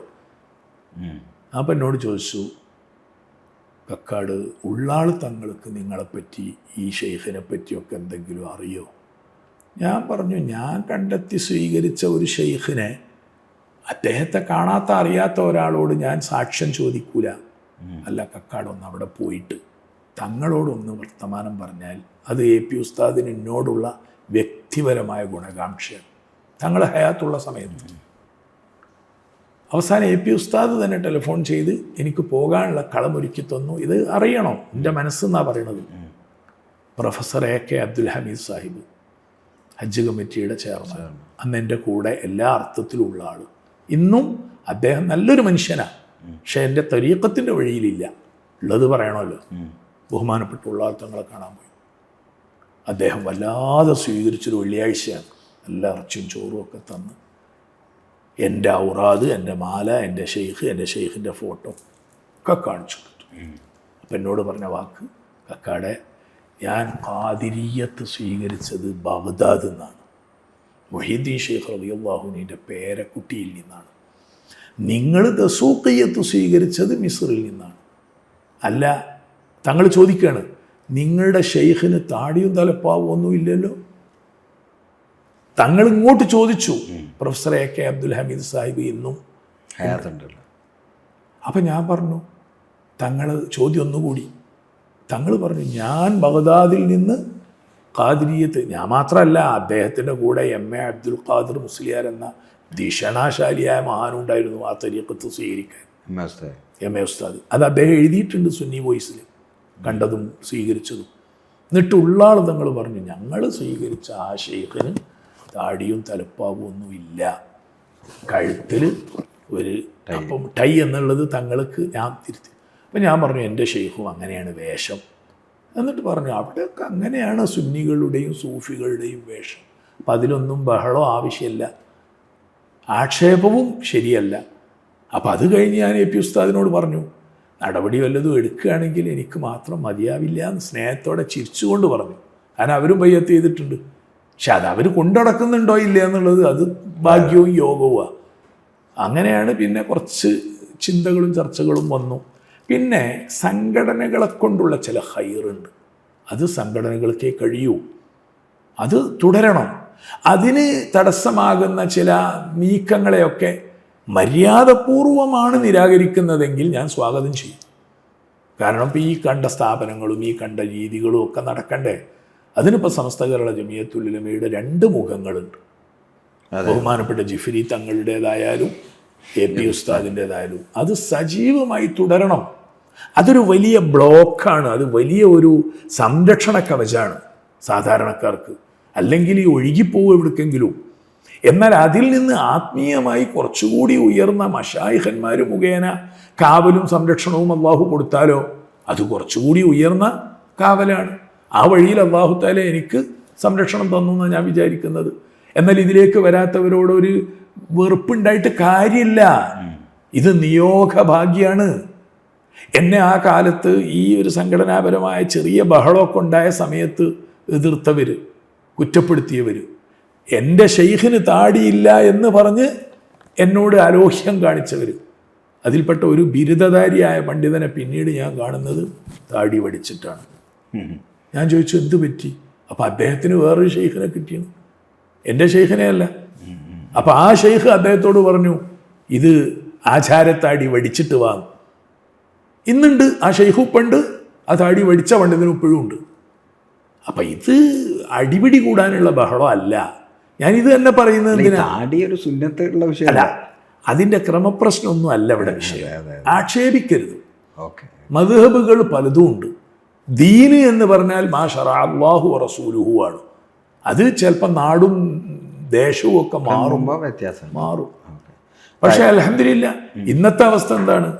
ചുരുങ്ങിയത് 1000-ൽ താഴെ ഒരു 600-700 ആളുകൾ ബിരുദധാരികൾ മാത്രം ഇന്ന് പ്രിയപ്പെട്ട എൻ്റെ ഗുരുവിൻ്റെ വഴിയിൽ ഇവിടെ ഉണ്ട്. ആരൊക്കെയാണ് നമ്മളുമായി ബന്ധപ്പെട്ടവർ? ഈ മദനി അതൊന്നും പറയാനുള്ളതല്ല, പറയില്ല. മദനി ഇതിൽ ചേർന്നാണോ? അതറിയുന്നവർക്കറിയാം. അദ്ദേഹത്തിൻ്റെ പ്രഭാഷണങ്ങളൊക്കെ ഘോഷമായി നടന്നതല്ലേ. അദ്ദേഹവുമായി ഞാൻ ഹൃദയബന്ധത്തിൽ എൻ്റെ സഹോദരനാണ് ഇപ്പോഴും. അത്ര പറഞ്ഞാൽ മതി. ബിരുദധാരികളായ സഖാഫികൾ, കാമിൽ സഖാഫികൾ മുതൽ ഫൈസിയും ദാരിമിയും ബാക്കവിയും, ഞാൻ ചിലപ്പോൾ തമാശ പറയാറുണ്ട്, കേരളത്തിൽ ഏതെല്ലാം ബിരുദങ്ങളുണ്ടോ കോളേജുകളിലുള്ള 1-2 പേരെങ്കിലും അല്ലാഹു തആല ഈ വഴിയിലേക്ക് തന്നിട്ടുണ്ട്. എന്തിനു പറയണം? കേരളത്തിൽ ഏറ്റവും കൂടുതൽ, ഭൂമിയോട് ഞാൻ തിരിച്ചൊരു ചോദ്യം ചോദിക്കാം, ഇങ്ങോട്ട് തന്നെ ചോദിച്ചാൽ പോലെ, മലയാളത്തിൽ ഏറ്റവും കൂടുതൽ പുസ്തകം എഴുതിയ മുസ്ലിം പണ്ഡിതൻ ആരായിരിക്കും? ഏറ്റവും കൂടുതൽ പുസ്തകങ്ങൾ ഇസ്ലാമിനെ പറ്റി എഴുതിയ ആൾ KVM ഭന്താവ്. അദ്ദേഹമാണ്. അദ്ദേഹത്തിന് ഓവർടേക്ക് ഇന്ന് വരെ അഷ്റഫി ബുക്സ് ആരും ഇറക്കി. പക്ഷെ അദ്ദേഹത്തിന് ഒരു നല്ല എഡിറ്റർ ഇല്ലാതെ പോയതും അതിൻ്റെ ഒരു പഴയ ശൈലിയിലുള്ള. ഞാൻ ഏറ്റവും കൂടുതൽ മലയാളത്തിൽ സൂഫിസത്തെ പറ്റി എഴുതിയ ആൾ ഇഹ്യാഉൽ ഉലൂമുദ്ദീൻ മുതൽ പരിശുദ്ധ ഖുർആൻ മുതൽ മഹല്ലി മുതൽ ഇബ്നു അറബി തങ്ങളുടെ തഫ്സീർ മുതൽ ഉംദ മുതൽ ഖുതുബ മുതൽ സബുഉൽ മുഅല്ലഖ വരെ പരിഭാഷപ്പെടുത്തിയ ആളാണ് ഫത്തുൽ മൊയ്നും. ഞാൻ പഠിക്കുന്ന കാലം മുതലേ അദ്ദേഹത്തോട് വലിയ ഹൃദയബന്ധം സൂക്ഷിക്കുന്ന ആളുമാണ്. അങ്ങനെ എനിക്ക് ഷെയ്ഖിനെ കിട്ടിയ ആ സന്തോഷത്തിൽ ഞാൻ അദ്ദേഹത്തിന് എടുത്ത എൻ്റെ ഷെയ്ഖിൻ്റെ അതിമഹത്തായ ശ്ലോകങ്ങൾ ഖസീദ കാണിച്ചു. അദ്ദേഹം വല്ലാത്ത സന്തോഷത്തോടെ അത് വായിച്ചു പഠിച്ചു. പിന്നെ എൻ്റെ ഷെയ്ഖിൻ്റെ 4 ആർട്ടിക്കിൾ പരിഭാഷപ്പെടുത്താൻ കൊടുത്തു. കാരണം പരിഭാഷക്ക് അദ്ദേഹത്തിൻ്റെ അടുത്ത് ആരും എത്തൂല. എൻ്റെ ഷെയ്ഖിൻ്റെ 2-3 ലേഖനങ്ങൾ കൊടുത്തയച്ചു. അത് വായിച്ച് 4ാമത്തെ പരിഭാഷയിലെത്തിയപ്പോഴേക്ക് അദ്ദേഹത്തിൻ്റെ മനസ്സ് ആരാണെന്നറിയണം. സൂഫിസത്തെക്കുറിച്ച് അക്കാദമിക്കലായി ഏറ്റവും കൂടുതൽ പഠിച്ചെഴുതിയ ആളാണ്. അദ്ദേഹത്തിനാണെങ്കിലോ സൂഫി വഴികളുമായിട്ട് ബന്ധമുണ്ട്. അദ്ദേഹം എന്നെ വിളിച്ചിട്ട് പറഞ്ഞു, കക്കാടെ ഇതൊരു സാധാരണ പണ്ഡിതൻ്റെ വരികളല്ല, എനിക്ക് ഇദ്ദേഹത്തിൻ്റെ ത്വരീഖത്ത് സ്വീകരിക്കണം, ഞാൻ ബൈഅത്ത് ചെയ്യാൻ അങ്ങോട്ട് വരുന്നു. പിറ്റേ ദിവസം കോഴിക്കോട് മദീനത്തുൽ കിറാമിൽ വന്നു ഇരുന്ന് ബൈഅത്ത് ചെയ്തു. അതിൻ്റെ വീഡിയോ ഞങ്ങളുടെ കയ്യിലുണ്ട്. അന്ന് അദ്ദേഹം പോയിട്ട് പുസ്തകം എഴുതി, ദസൂഖിയ തേജോ പ്രവാഹം. എന്നിട്ട് എന്നോട് പറഞ്ഞു, KVM പന്താവൂർ ദസൂഖി എന്ന് എൻ്റെ പേരിൽ ചേർക്കണം. പിന്നെ അദ്ദേഹം ഏറ്റവും ഒടുവിൽ എഴുതിയത് സയ്യിദ് ഇബ്രാഹിം ഉദ്ദസൂഖി എന്ന വലിയ പുസ്തകമാണ്. അത് ഇതുവരെ ഞാൻ വെളിച്ചത്തിലേക്ക് വരുത്തിയിട്ടില്ല, കാരണം എഡിറ്റ് ചെയ്യേണ്ട ആവശ്യമുണ്ട്. അതിൽ അദ്ദേഹം ആമുഖത്തിൽ പറഞ്ഞു, ഞാൻ ഖാദിരിയത്തും ചിശ്തിയത്തും നക്ഷബന്ദിയത്തും ഒക്കെ സ്വീകരിച്ചിരുന്നു, പല മഹാന്മാരുടെ കയ്യും കാലും പിടിച്ചിരുന്നു, എനിക്ക് അവസാനം ദസൂഖിയത്ത് എന്ന പുളിങ്കൊമ്പ് ലഭിച്ചു. അങ്ങനെയാണ് അദ്ദേഹം അത് എഴുതിയിട്ടാണ് അദ്ദേഹം വഫാത്തായത്. അപ്പം പണ്ഡിതന്മാർ നിരവധിയുണ്ട്, ദിശനാശാരികളുണ്ട്, എന്നാൽ കർഷകരും അവരൊക്കെ ഈ വഴിക്ക് യോഗ ഉള്ളവർ ഇത് അറിഞ്ഞ് കേട്ടറിഞ്ഞ്. പക്ഷെ ഇതൊന്നും ഇല്ലാത്തവരെ നമ്മൾ ഒരിക്കലും കുറ്റപ്പെടുത്തരുത്. ഉള്ളവർ മര്യാദക്ക് പരിപാലിച്ചാൽ അത് ഗുണമാണ്. അതിൽ കേരളീയർ പഠിക്കേണ്ടത് എന്താണ്? അഖ്താബുൽ അർബഅ 4 തസവൂഫിൻ്റെ പ്രായോഗിക രീതികളാണ്. അവരുടെ ബ്രാഞ്ചുകളായി ഷാദുലിയത്തും സുഹ്റവർദിയത്തും ചിശ്തിയത്തും ഒക്കെ, അതൊക്കെ ഈ 4ൻ്റെ ബ്രാഞ്ചുകളാണ്. അതിൽ 4-മനാണ് സയ്യിദി ഇബ്രാഹിം ഉദ്ദസൂഖി റളിയല്ലാഹു അൻഹു. ആ വഴിയിലുള്ള ഒരു ബന്ധം അല്ലാഹു തആല തന്നു. സന്തോഷത്തോടു കൂടി അൽഹംദുലില്ലാഹ് സ്വീകരിച്ചു. അപ്പോൾ ഇപ്പം നിങ്ങളുടെ ഷെയ്ഖിൻ്റെ കീഴിൽ ലോകത്ത് എവിടെയൊക്കെ ഉണ്ട് ഇത്? ഏറെക്കുറെ അറബ് ലോകത്ത് കുവൈത്തിലും സൗദിയിലും ഒക്കെ നിരവധി പേരുണ്ട്. ഒമാനിലുണ്ട്. ഇതിനൊരു സംഘടനാ സ്ട്രക്ചർ ഉണ്ടോ? ഐ മീൻ അതെ, സംഘടന എന്ന് പേര് പറയില്ലെങ്കിലും സംവിധാനമുണ്ട്. ഉദാഹരണത്തിന് ഷെയ്ഖ് ഒന്നേ ഉണ്ടാവും, അത് ഷെയ്ഖ് മുഖ്താർ റളിയല്ലാഹു അൻഹു. ഈ വിനീതനൊക്കെ ഇന്ത്യയിൽ അതിൻ്റെ ഖാദിമാണ്. അതിനുള്ള പേരെന്താ? മുർഷിദ് എന്നാ പറയാ. മുർഷിദ് പറഞ്ഞാൽ മറ്റുള്ളവരെ ഷെയ്ഖിലേക്ക് പ്രചോദിപ്പിച്ച് അതിൻ്റെ വിവരങ്ങളൊക്കെ കൈമാറുന്നയാൾ.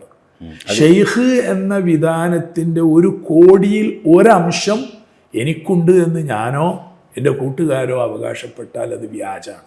നിങ്ങൾ ഷെയ്ഖാണ് എന്നുള്ള അഭിപ്രായം? അങ്ങനെ വന്നാൽ അത് വ്യാജമാണ്, അന്ന് ഞാൻ നശിക്കും. ഓക്കെ.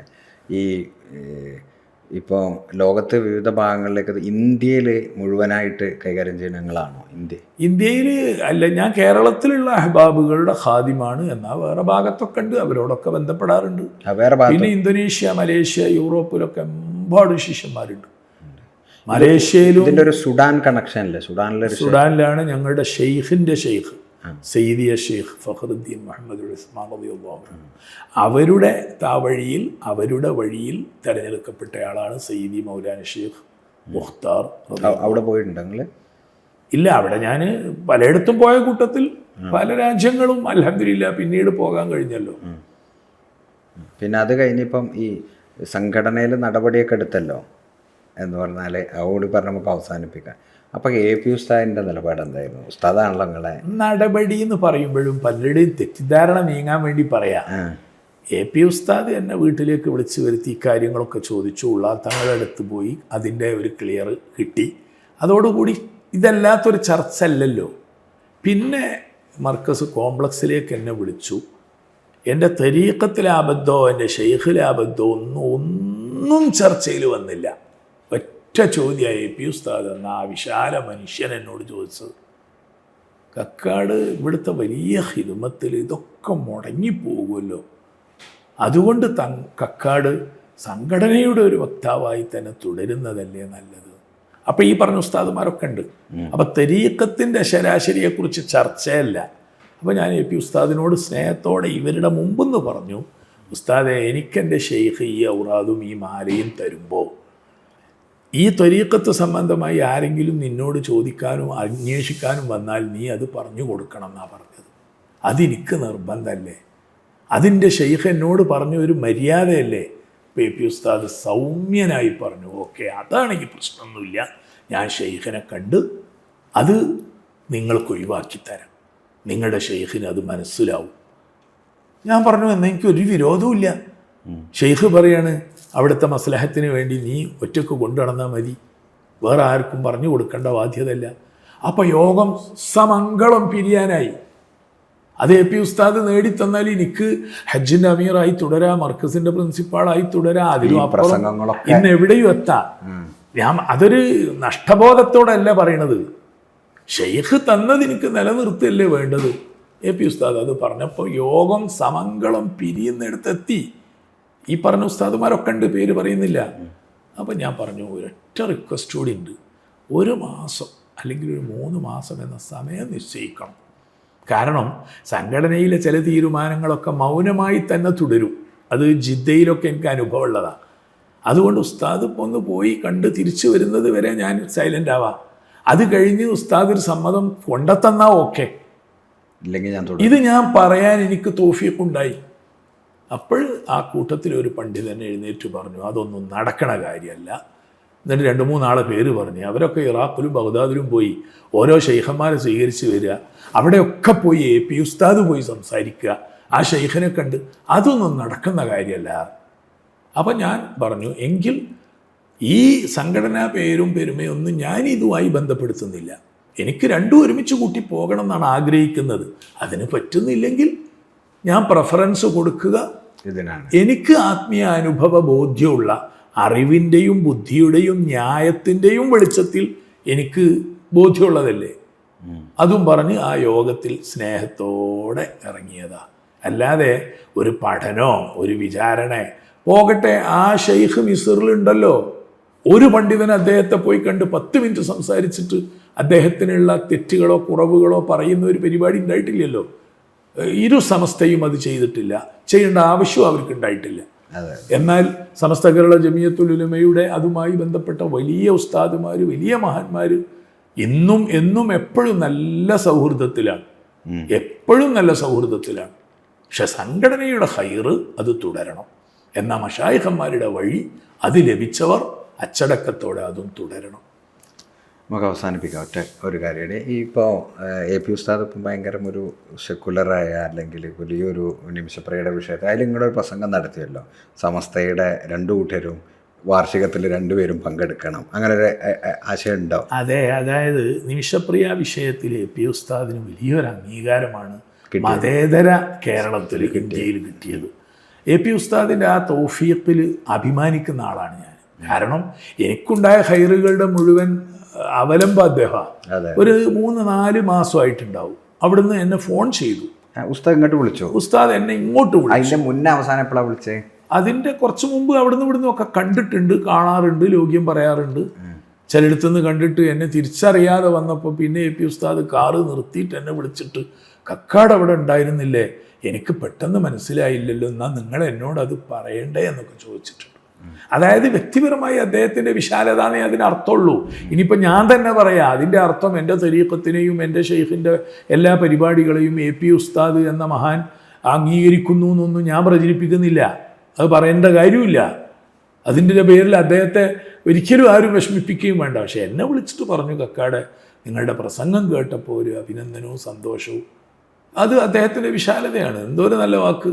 അതിൽ ഞാൻ ചൊല്ലിയ ചില വരികളൊക്കെ ഉണ്ട്, അസയ്യിദത്തു ആമിന റളിയല്ലാഹു അൻഹയുമായി ബന്ധപ്പെട്ട്. അത് കക്കാടൊന്ന് എനിക്ക് വാട്സപ്പിൽ അയച്ചു തരുമോ എന്നൊക്കെ ചോദിച്ചു. അപ്പോൾ അദ്ദേഹത്തിൻ്റെ നയം അങ്ങനെയാണ്. അദ്ദേഹത്തിൻ്റെ ഇത്തരം പരിപാടികളിലൊക്കെ എനിക്കും യോജിപ്പിൻ്റെ മേഖല എമ്പോഴും ഉണ്ട്. അപ്പം ഞാൻ പറഞ്ഞതാണെന്ത്, സമസ്തയുടെ 100ാം വാർഷികത്തിൻ്റെ അഹ്ലുസുന്നത്ത് എന്ന നിലക്ക് 2 ഒന്നല്ലേ. ആ യോജിപ്പിന് എൻ്റെ ഫോർമുല എന്താണ്? എല്ലാവരും പറയുന്നതല്ല, കമ്മിറ്റികൾ ഒന്നാക്കാനൊന്നും കഴിയില്ല. അന്നപ്പം സമസ്തയുടെ മഹാനായ ജിഫ്രി തങ്ങളുടെ നേതൃത്വത്തിലുള്ള സമ്മേളനത്തിൽ ഒന്ന് എല്ലാവരും പങ്കെടുക്കൂ, അത് വിജയിപ്പിക്കൂ എന്ന് എ പി ഉസ്താദിൻ്റെ ഭാഗത്തു നിന്നും എ പി ഉസ്താദുമായി ബന്ധപ്പെട്ട് നടത്തുന്ന 100ാം വാർഷികം ഉണ്ടെങ്കിൽ അതിലേക്ക് നിങ്ങൾ പോകണമെന്ന് ജിഫ്രി തങ്ങളുടെ ഭാഗത്തു നിന്നും അപ്പോഴണികൾ തമ്മിൽ അങ്ങ് സമന്വയിക്കും. അതൊരു വല്ലാത്ത അടുപ്പായിരിക്കും. മഹല്ലുകൾ യോജിക്കും. ഇപ്പം തന്നെ അത് പലയിടത്തും കാണുന്നുണ്ട്. അത് പുലരണം എന്നാണ് ആഗ്രഹിക്കുന്നത്. എല്ലാ കാര്യങ്ങളും നമ്മൾ നേരത്തെ പറയും. ഞാൻ പറയാറുണ്ട്, ഈ ലൗഡ് സ്പീക്കറിൽ മൗലൂദ് ഓതി മഹല്ല് തോറും അമുസ്ലിങ്ങളുള്ള നാട്ടിൽ പോലും സ്പീക്കറിൻ്റെ വലിയ ബഹളം വെച്ച് അതിൻ്റെയൊക്കെ ആവശ്യം എന്താണെന്ന് ഞാനൊരു 2 കൊല്ലം മുമ്പ് പ്രസംഗിച്ചതാ. യൂട്യൂബിൽ അത് വന്നിട്ടുണ്ട്. ഞാൻ നേരത്തെ തോന്നിയണം അത് തീർച്ചയല്ലേ.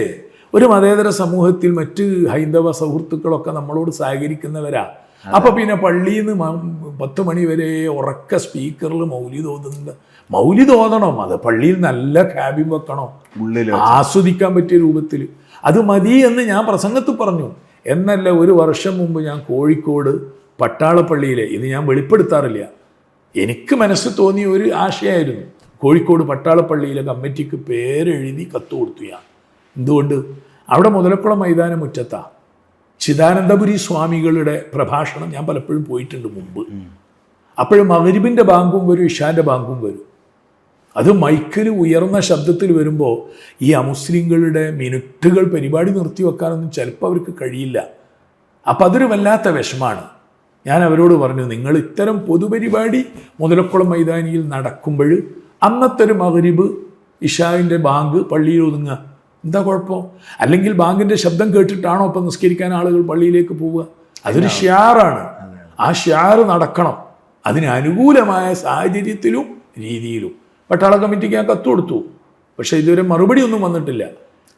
ഇപ്പോഴും ചിദാനന്ദപുരി സ്വാമികളെ പോലുള്ള വലിയ പ്രഭാഷകരൊക്കെ വരുന്ന ഒരു വേദിയിൽ അവർക്ക് ആ ആളുകൾക്കൊരു വിഷമമില്ലാത്ത രൂപത്തിൽ നമ്മുടെ ആരാധനാ മാർഗങ്ങളൊക്കെ ഒന്ന് സമന്വയിപ്പിച്ചൂടെ? ബാങ്ക് കൊടുക്കണ്ടെന്നല്ലല്ലോ പറയുന്നത്. അതുകൊണ്ട് ഇസ്ലാം ദീനിന് ഗുണമല്ലേ ഉള്ളൂ, സദ്പേരല്ലേ ഉള്ളൂ. എൻ്റെ ഗുരുനാഥൻ എപ്പോഴും പറയാറുണ്ട്, നല്ല താടി ഭംഗിയായി നിങ്ങൾ വെച്ചോ, അത് വളരെ നല്ല സ്വഭാവമാണ്. പക്ഷെ ആ താടി വെച്ചവൻ്റെ സംസാരം റസൂലുള്ളാഹി സ്വല്ലല്ലാഹു അലൈഹി വസല്ലമയുടെ സ്വഭാവത്തിന് ഇണങ്ങുന്നതാവണം. അല്ലെങ്കിൽ നിങ്ങൾ താടിയിലൂടെ ആരെ പറയിപ്പിക്കും? റസൂലുള്ളാഹിയെ പറയിപ്പിക്കും. അബൂജഹലിൻ്റെ താടിയും അബൂബക്കർ സിദ്ദീഖിൻ്റെ ഖൽബുമാണ് വേണ്ടത്. അബൂബക്കർ സിദ്ദീഖിൻ്റെ ഖൽബുണ്ടെങ്കിൽ അബൂജഹലിൻ്റെ താടി ഒരു കുഴപ്പമില്ല. മറിച്ച് അബൂജഹലിൻ്റെ ഖൽബും അബൂബക്കർ സിദ്ദീഖിൻ്റെ താടിയും ഉണ്ടായിട്ടൊരു കാര്യമില്ല. കേരളീയ മുസ്ലിങ്ങളോട് ഇതൊക്കെ നമ്മൾ പറയുന്നത് ഒരു സെക്യുലർ പൊതുസമൂഹത്തിൽ ഇസ്ലാമിൻ്റെ ആളുകൾ കുറച്ചുകൂടെ ചിന്തിക്കുക, മറ്റുള്ളവർക്ക് വിഷമം സൃഷ്ടിക്കാതെക്കുക, എങ്കിൽ അവർ നമ്മളെ ആദരിക്കും, എങ്കിൽ ഇസ്ലാമിന് അനുകൂലമായ സാഹചര്യം അവരൊരുക്കി തരും. അതാണ് വേണ്ടത്. അങ്ങനെയാണല്ലോ ഇവിടെ ഇസ്ലാം വളർന്നത്. തീർച്ചയായും. അപ്പം നമ്മൾ എന്താ പറയുക, ഇത് അവസാനിപ്പിക്കുക. എനിക്ക് തോന്നുന്നത് ഇത് തുടരേണ്ടി വരും, ഇവിടെ അവസാനിപ്പിക്കുക. കാരണം നമ്മൾ ഇവിടെയും ഒരു കോർഡിനേറ്റഡ് ആയിട്ട് ഇത് തീർക്കാൻ പറ്റിയിട്ടില്ല. കാരണം ഒരു ഭാഗം റസൂലുള്ളാഹിനെ കുറിച്ച് തന്നെ പറയട്ടെ. കാരണം റസൂലുള്ളാഹിൻ്റെ പ്രധാനപ്പെട്ട ഒരു മാസം കൂടിയാണല്ലോ. ഇനിയും പറയണം, റസൂലുള്ളാഹി സ്വല്ലല്ലാഹു അലൈഹി വസല്ലമയെ പ്രകാശിപ്പിക്കണം.